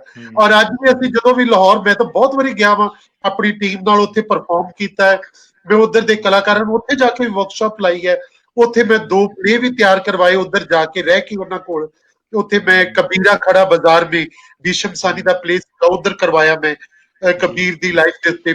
ਔਰ ਇੱਕ ਮੈਂ ਸ਼ਾਇਰੀ ਪਲੇ ਜਿਹੜਾ ਪੀਰੋ ਪ੍ਰੇਮਣ, ਪੀਰੋ ਜਿਹੜੀ ਸਾਡੀ ਸਭ ਤੋਂ ਪਹਿਲੀ ਸ਼ਾਇਰਾ, ਉਹਦੇ ਬਾਰੇ ਉਹ ਵੀ ਮੈਂ ਉਧਰ ਰਹਿ ਕੇ ਅਜੋਕਾ ਟੀਮ ਨਾਲ ਮੈਂ ਤਿਆਰ ਕਰਵਾਇਆ। ਸੋ ਇਸ ਤਰ੍ਹਾਂ ਕਰਕੇ ਕਈ ਪਲੇ ਮੈਂ ਉਹਨਾਂ ਦੇ ਡਿਜ਼ਾਈਨ ਵੀ ਕੀਤੇ ਉਧਰ। ਸ਼ਾਹਿਦ ਨਦੀਮ ਹੋਰਾਂ ਦੇ ਨਾਟਕ, ਉਹਨਾਂ ਦੇ ਨਾਲ ਮੈਂ ਉਧਰ ਕੰਮ ਕੀਤਾ ਹੈ। ਸੋ ਉਧਰਲੇ ਪਾਸੇ ਵੀ ਸਾਡੀ ਇੱਕ ਆਡੀਅנס ਹੈ, ਔਰ ਗਾਇਕੀ ਦਾ ਖੈਰ ਕਮਾਲ ਹੈ, ਨੋ ਡਾਊਟ ਕਿ ਉਧਰਲੇ ਪਾਸੇ ਵੀ ਜਿਸ ਤਰ੍ਹਾਂ ਦਾ ਕਲਾਸੀਕਲ ਰੰਗਤ ਹੈ, ਜੋ ਸੂਫੀਆਨਾ ਰੰਗਤ ਹੈ ਉਧਰਲੇ ਪਾਸੇ ਲੋਕ ਥੀਏਟਰ ਵੀ ਬਹੁਤ ਹੈ। ਅਜੇ ਤੱਕ ਫੋਕ ਥੀਏਟਰ ਨੂੰ ਉਹਨਾਂ ਨੇ ਬਹੁਤ ਬਚਾ ਕੇ ਰੱਖਿਆ ਉਧਰਲੇ ਪੰਜਾਬ ਵਾਲਿਆਂ ਨੇ। ਸਾਡੇ ਕੋਲ ਸ਼ਾਇਦ ਫੋਕ ਥੀਏਟਰ ਇੰਨਾ ਸਟਰੋਂਗ ਬਚਿਆ ਨਹੀਂ ਹੈ। ਵੈਸੇ ਵੀ ਮੈਂ ਸਮਝਦਾ ਕਿ ਸ਼ਾਇਦ ਜਿਹੜਾ ਪਾਰਟੀਸ਼ਨ ਦੇ ਨਾਲ ਬਹੁਤ ਸਾਰਾ ਸਾਡਾ ਫੋਕ ਥੀਏਟਰ ਜਿਹੜਾ ਸੀ ਉਧਰ ਚਲੇ ਗਿਆ ਸੀਗਾ, ਉਧਰਲੇ ਪਾਸੇ ਬਹੁਤ ਥੋੜਾ ਰਹਿ ਗਿਆ ਸੀਗਾ, ਤੇ ਉਹਦੇ ਵਿੱਚੋਂ ਵੀ ਹੌਲੀ ਹੌਲੀ ਥੀਏਟਰ ਗਰੁੱਪ ਜਿਹੜੇ ਸੀ ਉਹ ਫੋਕ ਦੇ ਉਹ ਖਤਮ ਹੋ ਗਏ। ਹੁਣ ਵੀ ਸਾਡੇ ਕੋਲ ਨਕਾਲਾਂ ਦੇ ਜਿਹੜੇ ਗਰੁੱਪ ਹੈ ਗਿਣਤੀ ਦੇ 2-4 ਮੇਰੇ ਖਿਆਲ ਪੰਜਾਬ ਚ ਹੋਣਗੇ ਜਿਹੜੇ ਕਿ ਆਪਣਾ ਕੰਮ ਕਰਦੇ ਆ। ਸੋ ਇਸੇ ਕਰਕੇ ਮੈਂ ਹੁਣ ਪਿੱਛੇ ਜੇ, ਕਿਉਂਕਿ ਮੈਂ ਪੰਜਾਬ ਸੰਗੀਤ ਨਾਟਕ ਅਕੈਡਮੀ ਦਾ ਪ੍ਰਧਾਨ ਵੀ ਹਾਂ, ਤੇ ਮੈਂ ਉਹਦੇ ਵਿੱਚ ਨਕਾਲਾਂ ਦੇ ਉੱਤੇ ਮੈਂ ਕਿਤਾਬ ਵੀ ਲਿਖਵਾਈ ਉਹਨਾਂ ਦੀ ਹਿਸਟਰੀ ਦੇ ਬਾਰੇ ਚ, ਸਾਰੇ ਪੰਜਾਬ ਦੀ ਹਿਸਟਰੀ। ਸੋ ਇਸ ਤਰ੍ਹਾਂ ਦੀਆਂ ਮੈਂ ਕਿਤਾਬਾਂ ਜਿਹੜੀਆਂ ਪੰਜਾਬ ਸੰਗੀਤ ਨਾਟਕ ਅਕੈਡਮੀ ਨੂੰ ਬਹੁਤ ਸਾਰੀਆਂ ਮੈਂ ਕਵੀਸ਼ਰੀ ਉੱਤੇ, ਢਾਡੀਆਂ ਬਾਰੇ, ਰੰਗਮੰਚ ਬਾਰੇ, ਸ਼ਖਸੀਅਤਾਂ ਬਾਰੇ, ਨੋਰਾ ਰਿਚਰਡ ਬਾਰੇ, ਸੋ ਇਦਾਂ ਦੀਆਂ ਕਿਤਾਬਾਂ ਅਸੀਂ ਉੱਥੇ ਵੀ ਗਾਇਕੀ ਬਾਰੇ ਜਿਹੜੀਆਂ ਨੇ, ਨ੍ਰਿਤ ਬਾਰੇ, ਉਹ ਸਾਰੀਆਂ ਅਸੀਂ ਛਾਪੀਆਂ ਨੇ ਆਪਣੇ। ਔਰ ਮੈਂ ਪੂਰੇ ਪੰਜਾਬ ਦੇ ਕਲਾਕਾਰਾਂ ਦੀ ਡਾਇਰੈਕਟਰੀ ਵੀ ਛਾਪੀ ਹੈ ਜਿਹੜੇ ਰੰਗਮੰਚ ਦੇ ਜਾਂ ਢੋਲਕੀਆਂ ਵਾਲੇ ਆ, ਕਹਿ ਲਓ ਕੋਈ ਢੋਲ ਵਾਲੇ ਆ, ਕੋਈ ਕਵਾਲ ਨੇ, ਹਰ ਤਰ੍ਹਾਂ ਦਾ ਆਰਟਿਸਟ ਉਹਦੇ ਵਿੱਚ ਅਸੀਂ ਸ਼ਾਮਲ ਕੀਤਾ ਹੈ। ਬੀਨ ਵਾਜੇ ਵਾਲੇ ਆ, ਕਿਸੇ ਵੀ ਤਰ੍ਹਾਂ ਦੇ, ਉਹਨਾਂ ਸਾਰਿਆਂ ਦੇ ਨਾਮ, ਐਡਰੈਸ, ਫੋਨ ਨੰਬਰ ਅਸੀਂ ਉਹ ਪੰਜਾਬ ਦੀ ਇੱਕ ਡਾਇਰੈਕਟਰੀ ਵੀ ਛਾਪੀ ਹੈ ਅਕੈਡਮੀ ਵੱਲੋਂ। ਸੋ ਇਦਾਂ ਦੇ ਮੈਨੂੰ ਲੱਗਦਾ ਹੁੰਦਾ ਵੀ ਇਦਾਂ ਦੇ ਕੰਮ ਜਿਹੜੇ ਹੋਣੇ ਚਾਹੀਦੇ ਆ ਸਾਡੇ ਬਿਲਕੁਲ ਜੀ। ਪੰਜਾਬ ਦੇ ਵਿੱਚ ਜਿਹੜੇ ਆ। ਇਹ ਬਿਲਕੁਲ। ਬਹੁਤ ਲੋੜ ਹੈ ਇਹਨਾਂ ਕੰਮਾਂ ਦੀ ਕਿ ਜਦੋਂ ਕੰਮ ਬਿਲਕੁਲ। ਕਰਨ ਵਾਲੇ ਲੋਕ ਇੰਨੇ ਹੋਣ ਤੇ ਉਹਨਾਂ ਕੰਮਾਂ ਨੂੰ ਸਾਂਭਿਆ ਵੀ ਜਾਣਾ ਚਾਹੀਦਾ। ਸਾਨੂੰ ਆਪਣਾ ਬਿਲਕੁਲ। ਇਤਿਹਾਸ ਵੀ ਸਾਂਭਣਾ ਚਾਹੀਦਾ ਵਾ। ਸੋ ਇਹ ਕੰਮ ਵੀ ਮੈਨੂੰ ਲੱਗਦਾ ਨਾਲ ਨਾਲ ਕਰ ਲੈਣੇ ਚਾਹੀਦੇ। ਨਹੀਂ, ਬਿਲਕੁਲ ਸਰ, ਵੀ ਕਿਸੇ ਚੀਜ਼ ਦਾ ਰਿਕਾਰਡ ਹੋਣਾ ਵੀ ਜ਼ਰੂਰੀ ਹੈ, ਲਿਖਤੀ ਰੂਪ ਦੇ ਬਿਲਕੁਲ ਵਿੱਚ ਹੋਣਾ ਵੀ, ਤਾਂ ਕਿ ਅਗਲੀਆਂ ਪੀੜ੍ਹੀਆਂ ਨੂੰ ਪਤਾ ਲੱਗਣ ਇਹ ਗੱਲਾਂ, ਜਿਹੜੇ ਤਜਰਬੇ ਹੈ ਉਹ ਅੱਗੇ ਜਾਣ, ਉਹ ਸਿੱਖਣ ਉਹਨਾਂ ਤੋਂ, ਜਿਹੜੇ ਅੱਗੇ ਬੱਚੇ ਆਉਣਗੇ ਜਾਂ ਲੋਕ ਆਉਣਗੇ। ਬਹੁਤ ਵਧੀਆ ਇਨੀਸ਼ੀਏਟਿਵ ਹੈ ਜੀ ਇਹ ਵੀ ਤੁਹਾਡਾ। ਔਰ ਸਰ ਤੁਸੀਂ ਬੱਚਿਆਂ ਦੇ ਲਈ ਵੀ ਕਈ ਜਿਹੜੇ ਨਾਟਕ ਹੈ ਉਹ ਕੀਤੇ ਹੈ, ਜਿਵੇਂ ਸ਼ਹਿਰ ਸਲੇਟੀ ਕੀਤਾ ਹਾਂ ਹੈ, ਰਾਜ ਕਰਿੰਦਿਆ, ਤੇ ਬੱਚਿਆਂ ਦੇ ਨਾਲ ਤੁਹਾਨੂੰ ਕੰਮ ਵੀ ਕਰਨਾ ਪੈਂਦਾ ਫਿਰ ਇਹਦੇ ਵਿੱਚ, ਤਾਂ ਉਹ ਤਜਰਬਾ ਤੁਸੀਂ ਕਿਵੇਂ ਦੇਖਦੇ ਹੋ? ਬੱਚਿਆਂ ਤੋਂ ਕੰਮ ਲੈਣਾ ਬੜਾ ਕਾਫੀ ਔਖਾ ਬੜਾ ਹੁੰਦਾ ਹੈ। ਇੰਟਰਸਟਿੰਗ ਹੁੰਦਾ। ਬੱਚਿਆਂ ਕੋਲੋਂ ਜ਼ਿਆਦਾ ਸਿੱਖਿਆ ਜਾਂਦਾ ਮੈਨੂੰ ਲੱਗਦਾ ਜੀ ਜੀ। ਕਿ ਬੱਚੇ ਤੁਹਾਨੂੰ ਬਹੁਤ ਸਿਖਾਉਂਦੇ ਆ। ਮੈਂ ਲਗਭਗ ਮੇਰੇ ਖਿਆਲ 70-80 ਦੇ ਕਰੀਬ ਥੀਏਟਰ ਵਰਕਸ਼ਾਪਾਂ ਕੀਤੀਆਂ ਮੈਂ ਹੁਣ ਤੱਕ ਜਿਹੜੀਆਂ। ਤੇ ਜੀ ਮੈਂ ਪੰਜਾਬ ਦੇ ਬੜੇ ਅਲੱਗ-ਅਲੱਗ ਜ਼ਿਲ੍ਹਿਆਂ 'ਚ ਮੈਂ ਬੜੀ ਦੂਰ-ਦੂਰ ਤੱਕ ਇੱਧਰ ਜ਼ੀਰੇ ਵਾਲੇ ਪਾਸੇ ਜਾਂਦਾ ਰਿਹਾ, ਮੋਗੇ ਵੱਲ, ਮਖੂ ਵਾਲੇ ਪਾਸੇ, ਪੰਜਾਬ ਦੇ ਜਿਹੜਾ ਅਟਾਰੀ ਵਾਲਾ ਬਾਰਡਰ ਵਾਲੀ ਬੈਲਟ ਹੈ ਸਾਰੀ, ਮੈਂ ਬਾਰਡਰ ਦੇ ਪਿੰਡਾਂ 'ਚ ਜਾ ਕੇ ਸਰਕਾਰੀ ਸਕੂਲਾਂ 'ਚ ਵਰਕਸ਼ਾਪਾਂ ਕਰਦਾ ਰਿਹਾ। ਕਿਸੇ ਟਾਈਮ ਗੋਇੰਦਵਾਲ ਸਾਹਿਬ ਤੱਕ ਮੈਂ ਅੰਮ੍ਰਿਤਸਰ ਤੋਂ ਜਾਣਾ, ਸੋ ਮੈਂ ਕਰਤਾਰਪੁਰ ਜਾਣਾ, ਮੈਂ ਏਦਾਂ ਬੜੀਆਂ ਜਗ੍ਹਾ ਸੀਗੀਆਂ ਜਿੱਥੇ ਬੱਚਿਆਂ ਦੇ ਨਾਲ ਮੈਂ ਥੀਏਟਰ ਵਰਕਸ਼ਾਪ ਕਰਦਾ ਸੀ, ਪਲੇ ਤਿਆਰ ਕਰਵਾਉਂਦਾ ਸੀ। ਸੋ ਫਿਰ ਬੱਚਿਆਂ ਨਾਲ ਪਲੇ ਤਿਆਰ ਕਰਵਾਉਂਦਿਆਂ ਮੈਂ ਪਲੇ ਲਿਖਣੇ ਵੀ ਉਹਨਾਂ ਦੇ ਮੁਤਾਬਕ, ਉਹਨਾਂ ਦੇ ਹਾਣ ਦੇ ਪਲੇ ਇਹ ਵੇਖਣਾ ਪੈਂਦਾ ਸੀ ਕਿ ਇਹ ਬੱਚੇ 5ਵੀਂ ਜਮਾਤ ਤੱਕ ਦੇ ਆ, 8ਵੀਂ ਜਮਾਤ ਤੱਕ ਦੇ ਜਾਂ 12ਵੀਂ ਤੱਕ ਦੇ ਆ, ਕਿਉਂਕਿ ਹਰ ਇੱਕ ਏਜ ਦੇ ਨਾ ਆਪਣੀਆਂ ਪ੍ਰੋਬਲਮਸ ਹੁੰਦੀਆਂ ਉਹਨਾਂ ਦੀਆਂ। ਜੀ 5ਵੀਂ ਵਾਲਾ ਪਲੇ ਜਿਹੜਾ ਉਹ 12ਵੀਂ ਵਾਲਿਆਂ ਨੂੰ ਨਹੀਂ ਕਰਵਾਇਆ ਜਾ ਸਕਦਾ, ਜੀ। ਹੈ ਨਾ। ਬਿਲਕੁਲ। ਹੋਏਗਾ ਤੇ ਉਹ ਵੀ ਬਾਲ ਨਾਟਕ ਹੀ, ਪਰ ਉਹ ਹਾਂਜੀ। ਥੋੜੇ ਵੱਡੇ ਹੋ ਜਾਂਦੇ ਆ ਲੈਵਲ ਬੱਚੇ, ਦਾ, ਹਾਂਜੀ ਲੈਵਲ ਦਾ ਬਹੁਤ ਫਰਕ ਐਡੋਲਸੈਂਸ ਪੈਂਦਾ। ਉਹਦੇ ਵਿੱਚ ਚਲੇ ਜਾਂਦੇ ਬਿਲਕੁਲ ਆ ਬਿਲਕੁਲ। ਕਿ, ਹੈ ਨਾ। ਤੇ ਸਾਨੂੰ ਉਹਨਾਂ ਮੁਤਾਬਕ, ਉਹਨਾਂ ਦੀਆਂ ਲੋੜਾਂ ਮੁਤਾਬਕ ਨਾਟਕ ਕਰਨੇ ਪੈਂਦੇ ਆ। ਸੋ ਉਹ ਬਹੁਤ ਇੰਟਰਸਟਿੰਗ ਕਹਿ ਲਓ ਕਿ ਪੀਰੀਅਡ ਰਹਿੰਦਾ ਵਾ। ਮੈਂ ਅਜੇ ਵੀ ਬੱਚਿਆਂ ਨੂੰ ਵਰਕਸ਼ਾਪਾਂ ਕਰਦਾ ਇੱਥੇ ਵਿਰਸਾ ਵਿਹਾਰ ਅੰਮ੍ਰਿਤਸਰ 'ਚ। ਅਸੀਂ ਹਰ ਸਾਲ ਥੀਏਟਰ ਵਰਕਸ਼ਾਪ ਕਰਦੇ, ਬੱਚਿਆਂ ਨਾਲ 15 ਦਿਨ ਦੀ ਵਰਕਸ਼ਾਪ ਕਰਦੇ ਆ। ਔਰ ਕਈ ਸਾਡੇ ਬੱਚੇ ਆ ਜਿਹੜੇ ਹੁਣ ਇੰਨੇ ਪਿਛਲੇ 30 ਸਾਲਾਂ 'ਚ ਪਹਿਲਾਂ ਛੋਟੇ ਸੀ ਔਰ ਹੌਲੀ ਹੌਲੀ ਉਹ ਵੱਡੇ ਹੋ ਕੇ ਹੁਣ ਆਪ ਉਹ ਥੀਏਟਰ ਵਰਕਸ਼ਾਪਾਂ ਕਰਦੇ ਆ। ਕਈ ਉਹਨਾਂ 'ਚੋਂ ਫਿਲਮਾਂ 'ਚ ਚਲੇ ਗਏ, ਕਈ ਕਮੇਡੀਅਨ ਬਣ ਗਏ, ਜਿਹੜੇ ਛੋਟੇ ਬੱਚੇ ਵੱਡੇ ਹੋ ਕੇ। ਸੋ ਚੰਗਾ ਲੱਗਦਾ ਉਹਨਾਂ ਨੂੰ ਦੇਖਦਿਆਂ ਹੋਇਆ। ਕਈ ਉਹਨਾਂ 'ਚੋਂ ਹੁਣ ਡਾਕਟਰ ਬਣੇ ਹੋਏ ਆ, ਕਈ ਪ੍ਰਿੰਸੀਪਲ ਬਣੇ ਹੋਏ ਆ ਜਿਹੜੇ ਸਾਡੀਆਂ ਵਰਕਸ਼ਾਪਾਂ ਦੇ ਬੱਚੇ ਸੀ। ਕਈ ਪੁਲਿਸ ਵਿੱਚ ਨੇ, ਉਹ ਕਈ ਵੱਡੀਆਂ ਵੱਡੀਆਂ ਮਾਰਕੀਟਾਂ 'ਚ ਕੰਮ ਕਰਦੇ ਆ, ਰਸਤੇ 'ਚ ਮਿਲ ਜਾਂਦੇ ਆ। ਸਰ ਅਸੀਂ ਫਲਾਣੇ ਸਕੂਲ 'ਚ ਤੁਹਾਡੇ ਕੋਲ ਵਰਕਸ਼ਾਪ ਕੀਤੀ ਸੀ, ਆਹ ਨਾਟਕ ਕੀਤਾ ਸੀ ਸਰ, ਅਸੀਂ ਉੱਥੇ ਸੀ। ਤਾਂ ਉਹ ਬਹੁਤ ਚੰਗਾ ਲੱਗਦਾ ਜਦੋਂ ਉਹਨਾਂ ਨੂੰ ਕਿਸੇ ਚੰਗੇ ਰੁਤਬੇ ਤੇ ਦੇਖੀਦਾ, ਕੰਮ ਕਰਦਿਆਂ ਦੇਖੀਦਾ। ਤੇ ਉਹ ਬਹੁਤ ਬਹੁਤ ਵਧੀਆ, ਯਾਨੀ ਕਿ ਬੱਚਿਆਂ ਨਾਲ ਕੰਮ ਕਰਨ ਦਾ ਆਪਣਾ ਇੱਕ ਸਵਾਦ ਹੈ। ਔਰ ਮੈਂ ਸਮਝਦਾ ਕਿ ਬੱਚਿਆਂ ਨਾਲ ਕੰਮ ਸਾਨੂੰ ਜ਼ਿਆਦਾ ਕਰਨਾ ਚਾਹੀਦਾ। ਨਾਟਕ ਦਾ ਖੇਤਰ ਦਾ, ਰੰਗਮੰਚ, ਬੱਚਿਆਂ ਦੇ ਰੰਗਮੰਚ ਦੀ ਬਹੁਤ ਲੋੜ ਹੈ ਸਾਡੀ ਧਰਤੀ ਨੂੰ, ਕਿਉਂਕਿ ਬੱਚੇ ਇਹਦੇ ਵਿੱਚੋਂ ਬਹੁਤ ਕੁਝ ਸਿੱਖਦੇ ਆ ਔਰ ਬੱਚਿਆਂ ਕੋਲ ਅਸੀਂ ਵੀ ਬਹੁਤ ਕੁਝ ਸਿੱਖਦੇ ਹਾਂ। ਔਰ ਬੱਚਿਆਂ ਦਾ ਰੰਗ, ਮੈਂ ਤਾਂ ਹਮੇਸ਼ਾ ਕਹਿੰਦਾ ਹੁੰਦਾ, ਰੰਗਮੰਚ ਜਿਹੜਾ ਇਹ 5ਵੀਂ ਜਮਾਤ ਤੋਂ ਕੰਪਲਸਰੀ ਇੱਕ ਲੱਗ ਜਾਣਾ ਚਾਹੀਦਾ, ਸਬਜੈਕਟ ਦੇ ਤੌਰ ਤੇ ਸਕੂਲਾਂ ਵਿੱਚ ਲੱਗ ਜਾਣਾ ਚਾਹੀਦਾ। ਜਿਹੜਾ ਇਹ ਜ਼ਰੂਰੀ ਹੈ, ਇਹ ਸਬਜੈਕਟ ਲਾਗੂ ਹੋਣਾ ਚਾਹੀਦਾ ਸਾਡੇ ਐਜੂਕੇਸ਼ਨ ਬੋਰਡ ਵੱਲੋਂ।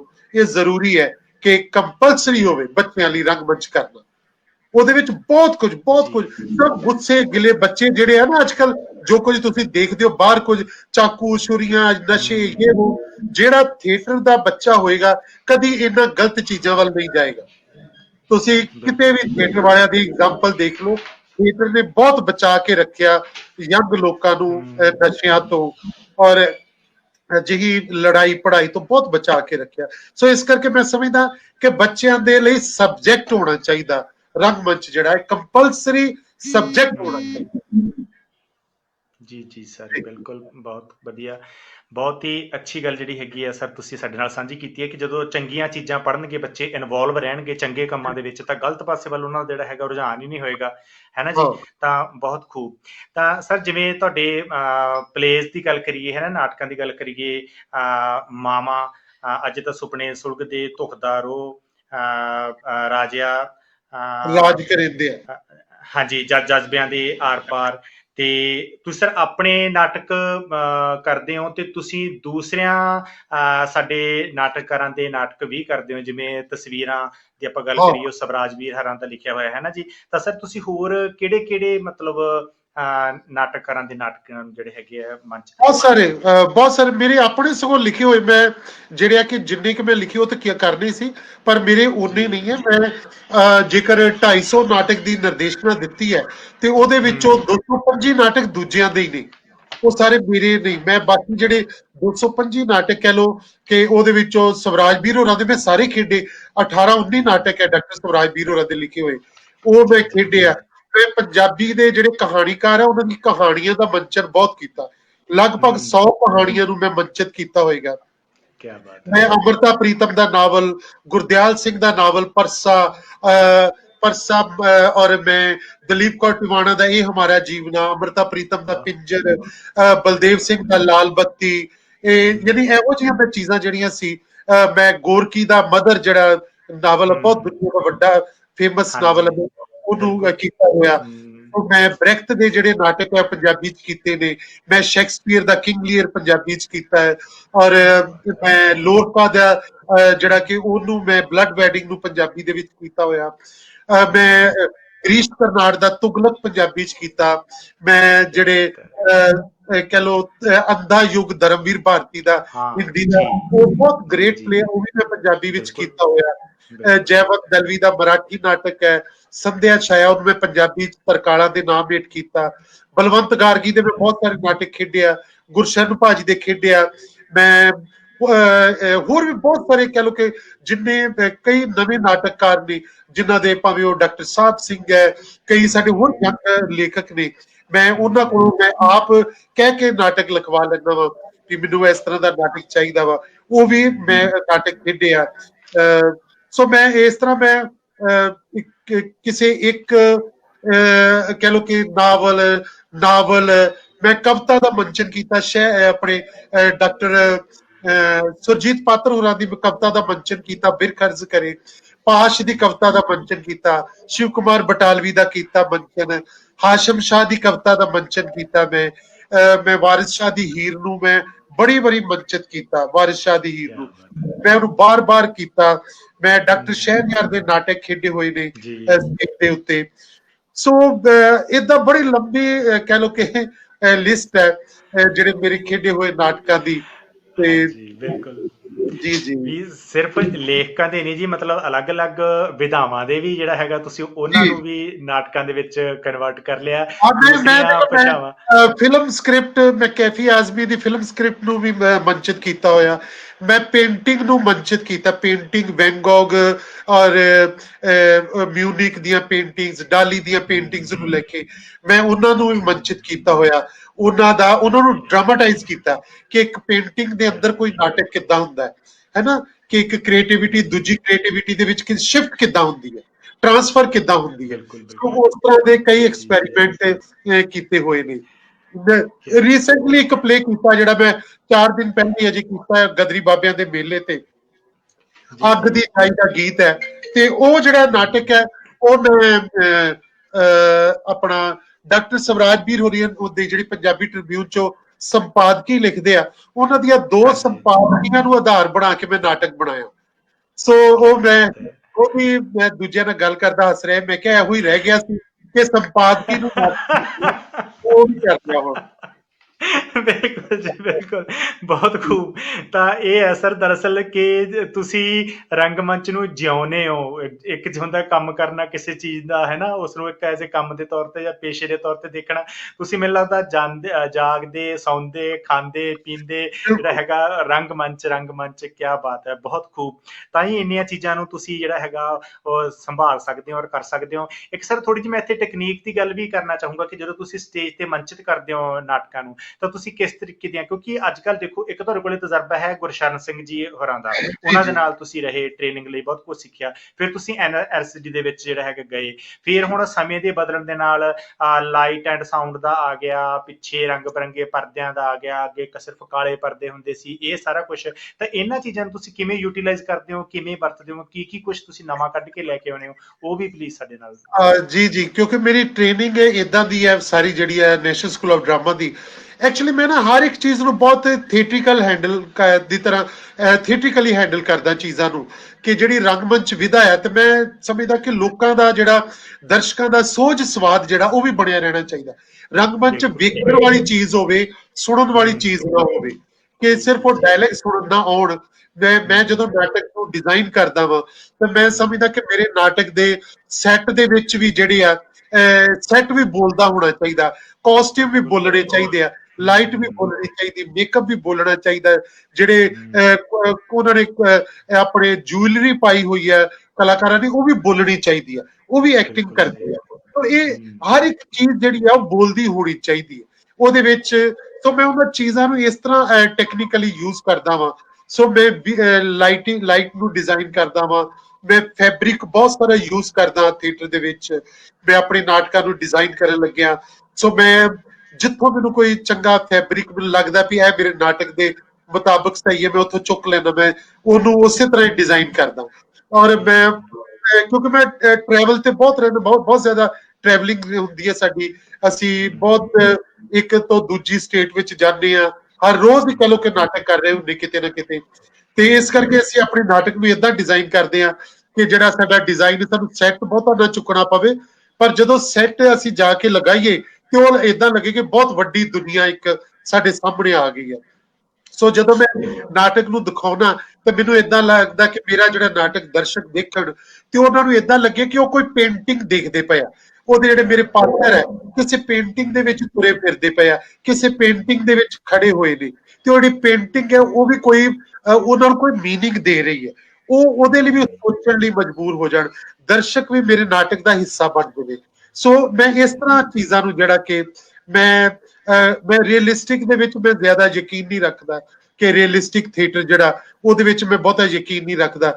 ਮੈਂ ਬਹੁਤ ਸਾਰਾ ਕੁਝ ਇੰਪਰੋਵਾਈਜ਼ ਕਰਦਾ, ਬਹੁਤ ਸਾਰਾ ਕੁਝ ਕਿ ਐਗਜ਼ੈਜਰੇਟ ਵੀ ਹੁੰਦਾ ਵਾ ਚੀਜ਼ਾਂ ਦੇ ਵਿੱਚ, ਪਰ ਟੈਕਨੀਕਲੀ ਜਿਹੜੀਆਂ, ਕਿ ਜਿਹਨੂੰ ਕਹ ਲਓ ਟੋਟਲ ਥੀਏਟਰ ਦਾ ਜਿਹੜਾ ਮਾਧਿਅਮ ਹੈ, ਕਿ ਟੋਟਲ ਥੀਏਟਰ, ਇਹ ਟੋਟਲ ਥੀਏਟਰ ਦਾ ਕਨਸੈਪਟ ਜਿਹੜਾ, ਉਸ ਨੂੰ ਮੈਂ ਨਾਲ ਲੈ ਕੇ ਤੁਰਦਾ ਵਾਂ।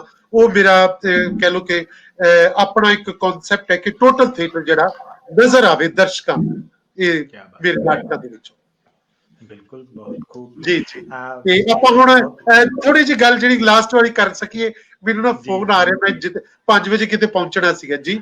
ਅੱਛਾ ਹਾਂ ਜੀ ਜੀ ਸਰ ਜੀ ਸਰ ਜ਼ਰੂਰ ਤਾਂ ਸਰ ਤੁਹਾਡੀਆਂ ਗੱਲਾਂ ਤੋਂ ਤੇ ਤੁਹਾਡੇ ਦੇਣ ਤੋਂ ਇਹ ਕਾਫੀ ਕੁਝ ਸਪਸ਼ਟ ਵੀ ਹੁੰਦਾ ਹੈ ਕਿ ਕਲਾ ਜਿਹੜਾ ਹੈਗਾ ਸਿਰਫ ਇੱਕ ਮਨੋਰੰਜਨ ਦਾ ਸਾਧਨ ਨਹੀਂ ਹੈ, ਉਹ ਸਮਾਜ ਨਾਲ ਜੁੜੀ ਹੋਈ ਚੀਜ਼ ਹੈ ਤੇ ਸਮਾਜ ਵਾਸਤੇ ਉਸ ਨੂੰ ਕੰਮ ਵੀ ਕਰਨਾ ਚਾਹੀਦਾ ਹੈ। ਤੁਸੀਂ ਸਮਾਜਿਕ ਮਸਲਿਆਂ ਨੂੰ ਵੀ ਉਹਨਾਂ ਦੇ ਵਿੱਚ ਲੈ ਕੇ ਆਉਣੇ ਹੋ ਆਪਣੇ ਨਾਟਕਾਂ ਦੇ ਵਿੱਚ, ਤਾਂ ਤੁਸੀਂ ਸਮਾਜ ਨੂੰ ਸੇਧ ਦੇਣ ਦੇ ਵਿੱਚ ਨਾਟਕ ਦਾ ਜਾਂ ਰੰਗਮੰਚ ਦਾ ਤੁਸੀਂ ਕਿੰਨਾ ਕੁ ਯੋਗਦਾਨ ਮੰਨਦੇ ਹੋ, ਔਰ ਤੁਸੀਂ ਇਸ ਪੁਆਇੰਟ ਤੇ ਕੀ ਸੋਚਦੇ ਹੋ? ਮੈਂ ਸਮਝਦਾ ਬੜਾ ਯੋਗਦਾਨ ਹੈ। ਰੰਗਮੰਚ ਤਾਂ ਹੁੰਦਾ ਹੀ ਇਸੇ ਵਾਸਤੇ ਹੈ, ਸੇਧ ਦੇਣ ਲਈ, ਜਾਂ ਰੰਗਮੰਚ ਤੋਂ ਵੇਖ ਕੇ ਦਰਸ਼ਕ ਜਿਹੜਾ ਕੁਝ ਸੋਚਣ ਲਈ ਮਜਬੂਰ ਹੋਵੇ ਵੀ ਇਹ ਕਿਉਂ ਹੋਇਆ ਵਾ, ਅਸੀਂ ਇਹ ਕਰਨਾ ਕਿ ਨਹੀਂ ਕਰਨਾ।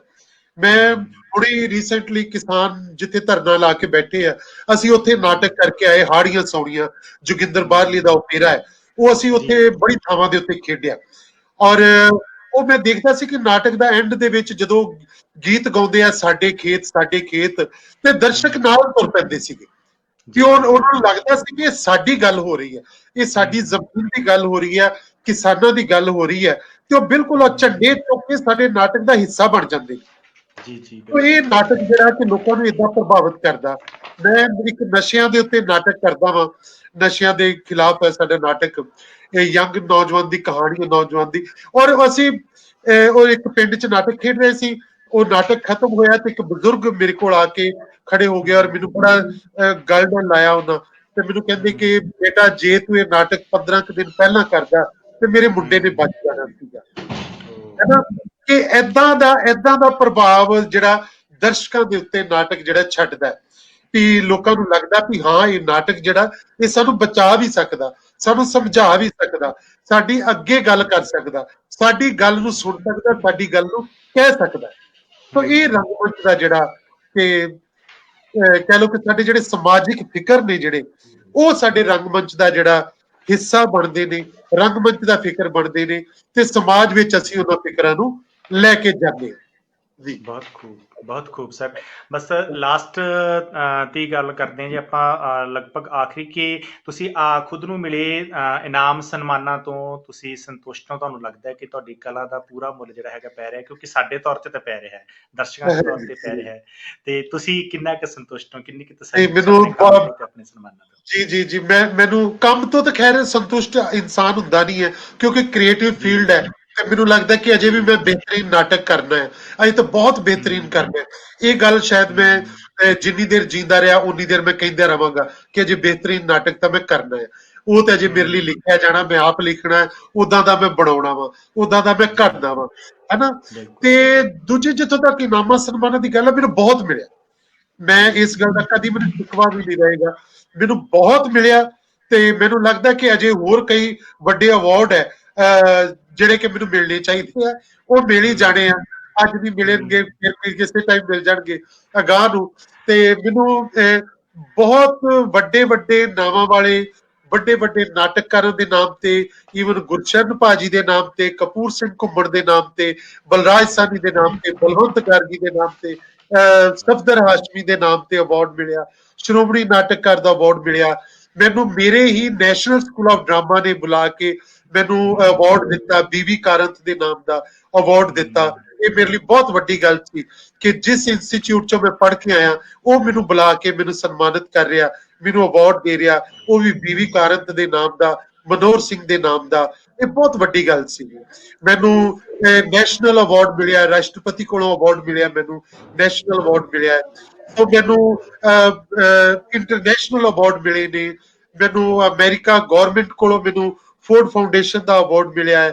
ਸੋ ਏਦਾਂ ਦੇ ਬੜੇ ਬਹੁਤ ਬਹੁਤ ਜ਼ਿਆਦਾ ਕਹਿ ਲਓ ਕਿ ਅਵਾਰਡ ਮਿਲੇ ਨੇ। ਸੋ ਮੈਂ ਉਹਨਾਂ ਸਾਰਿਆਂ ਲਈ, ਉਹਨਾਂ ਸਾਰੀਆਂ ਸੰਸਥਾਵਾਂ ਦਾ, ਦੋਸਤਾਂ ਦਾ ਬਹੁਤ ਧੰਨਵਾਦੀ ਹਾਂ ਕਿ ਜਿਨ੍ਹਾਂ ਨੇ ਮੇਰੇ ਕੰਮ ਨੂੰ ਰੈਕੋਗਨਾਈਜ਼ ਕੀਤਾ, ਜਿਨ੍ਹਾਂ ਨੇ ਮੇਰੇ ਕੰਮ ਨੂੰ ਪਹਿਚਾਣਿਆ, ਤੇ ਉਹਨਾਂ ਨੇ ਮੈਨੂੰ ਉਸ ਸਨਮਾਨ ਦਾ ਹੱਕਦਾਰ ਸਮਝਿਆ, ਔਰ ਮੈਂ ਉਹਨਾਂ ਲਈ ਬਹੁਤ ਸ਼ੁਕਰੀਆ। ਸੋ ਤੁਹਾਡਾ ਇਸ ਲਈ ਹਮੇਸ਼ਾ ਸ਼ੁਕਰਗੁਜ਼ਾਰ ਰਵਾਂਗਾ। ਤੁਸੀਂ ਮੇਰੇ ਕੋਲ ਕਈ ਗੱਲਾਂ ਕਰਵਾ ਲਈਆਂ ਆਪਣੀ ਗੱਲਬਾਤ ਦੇ ਵਿੱਚ, ਔਰ ਇਹ ਗੱਲਾਂ ਦੋਨਾਂ ਮੁਲਕਾਂ ਵਿੱਚ ਸੁਣੀਆਂ ਜਾਣੀਆਂ ਨੇ ਗੱਲਾਂ ਜਿਹੜੀਆਂ ਨੇ। ਸੋ ਬਹੁਤ ਸ਼ੁਕਰੀਆ ਦੋਸਤੋ, ਤੁਹਾਡਾ ਬਹੁਤ ਸ਼ੁਕਰੀਆ, ਤੁਸੀਂ ਮੈਨੂੰ ਆਪਣੇ ਪ੍ਰੋਗਰਾਮ ਦਾ ਹਿੱਸਾ ਬਣਾਇਆ ਜੀ। ਨਹੀਂ ਸਰ, ਸ਼ੁਕਰੀਆ ਤੁਹਾਡਾ ਜੀ, ਤੁਸੀਂ ਸਾਡੇ ਲਈ ਟਾਈਮ ਕੱਢਿਆ, ਔਰ ਇੰਨੀਆਂ ਕੀਮਤੀ ਗੱਲਾਂ, ਤੁਸੀਂ ਇੱਕ ਖਜ਼ਾਨਾ ਹੋ, ਤੁਹਾਡੇ ਤਜਰਬੇ, ਤੁਹਾਡੇ ਜਿਹੜੇ ਅਹਿਸਾਸਾਤ, ਤੁਹਾਡੇ ਐਕਸਪੀਰੀਅੰਸਸ, ਤੁਹਾਡੇ ਕੀਤੇ ਹੋਏ ਕੰਮ, ਤੁਹਾਡੇ ਇੰਨੇ ਲੋਕਾਂ ਨਾਲ ਜੁੜੇ ਹੋਏ, ਇੰਨੀਆਂ ਥਾਵਾਂ ਤੇ ਤੁਸੀਂ ਕੀਤਾ ਹੋਇਆ ਕੰਮ, ਕਿ ਜੇ ਤੁਹਾਡੇ ਨਾਲ ਪੂਰਾ ਦਿਨ ਵੀ ਅਸੀਂ ਗੱਲਬਾਤ ਕਰੀ ਜਾਈਏ ਤਾਂ ਵੀ ਜਿਹੜਾ ਹੈਗਾ ਉਹ ਥੋੜਾ ਹੋਵੇਗਾ। ਫਿਰ ਤੁਹਾਡਾ ਜਿਹੜਾ ਰਿਟਨ ਵਰਕ ਹੈ ਉਹ ਏਡਾ ਵਧੀਆ ਤੇ ਸ਼ਾਨਦਾਰ ਹੈ, ਜਿਹੜਾ ਰੰਗਮੰਚ ਹੈ ਉਹ ਤਾਂ ਹੈ ਹੀ ਹੈ। ਸਾਡੇ ਕੋਲੇ ਸ਼ਬਦ ਨਹੀਂ ਹੈ ਸਰ ਕਿ ਅਸੀਂ ਤੁਹਾਡਾ ਧੰਨਵਾਦ ਕਰ ਸਕੀਏ। ਤੁਸੀਂ ਆਪਣੇ ਇੰਨੇ ਕੀਮਤੀ ਸਮੇਂ ਦੇ ਵਿੱਚੋਂ ਸਾਡੇ ਲਈ ਸਮਾਂ ਕੱਢਿਆ, ਤੁਹਾਡਾ ਤਹਿ ਦਿਲੋਂ ਬਹੁਤ ਬਹੁਤ ਧੰਨਵਾਦ। ਕੀਮਤੀ ਗੱਲਾਂ ਪੇਜ ਵੱਲੋਂ, ਪੰਜਾਬੀ ਲਹਿਰ ਵੱਲੋਂ, ਸਾਡੇ ਸਾਰੇ ਦਰਸ਼ਕਾਂ ਵੱਲੋਂ, ਸਾਡੀ ਪੂਰੀ ਟੀਮ ਵੱਲੋਂ ਤੁਹਾਡਾ ਬਹੁਤ ਬਹੁਤ ਧੰਨਵਾਦ। ਪਰਮਾਤਮਾ ਤੁਹਾਨੂੰ ਹੋਰ ਬੁਲੰਦੀਆਂ ਤੇ ਤਰੱਕੀਆਂ ਬਖਸ਼ੇ, ਹੋਰ ਕਾਮਯਾਬੀਆਂ ਜਿਹੜੀਆਂ ਹੈਗੀਆਂ ਤੁਹਾਡੀ ਝੋਲੀ ਪਾਵੇ। ਤਾਂ ਇੰਨੇ ਦੇ ਨਾਲ ਸਰ ਤੁਹਾਡਾ ਸ਼ੁਕਰੀਆ ਬਹੁਤ ਅਦਾ ਸ਼ੁਕਰੀਆ, ਕਰਦੇ ਹੋਏ, ਦੁਆਵਾਂ ਲਈ ਬਹੁਤ ਸ਼ੁਕਰੀਆ। ਹਾਂਜੀ, ਅਸੀਂ ਔਰ thank you sir, thank you. ਅਸੀਂ ਆਪਣੇ ਦਰਸ਼ਕਾਂ ਤੋਂ ਇਜਾਜ਼ਤ ਚਾਹਾਂਗੇ। ਬਹੁਤ ਬਹੁਤ ਧੰਨਵਾਦ ਥੈਂਕ ਜੀ।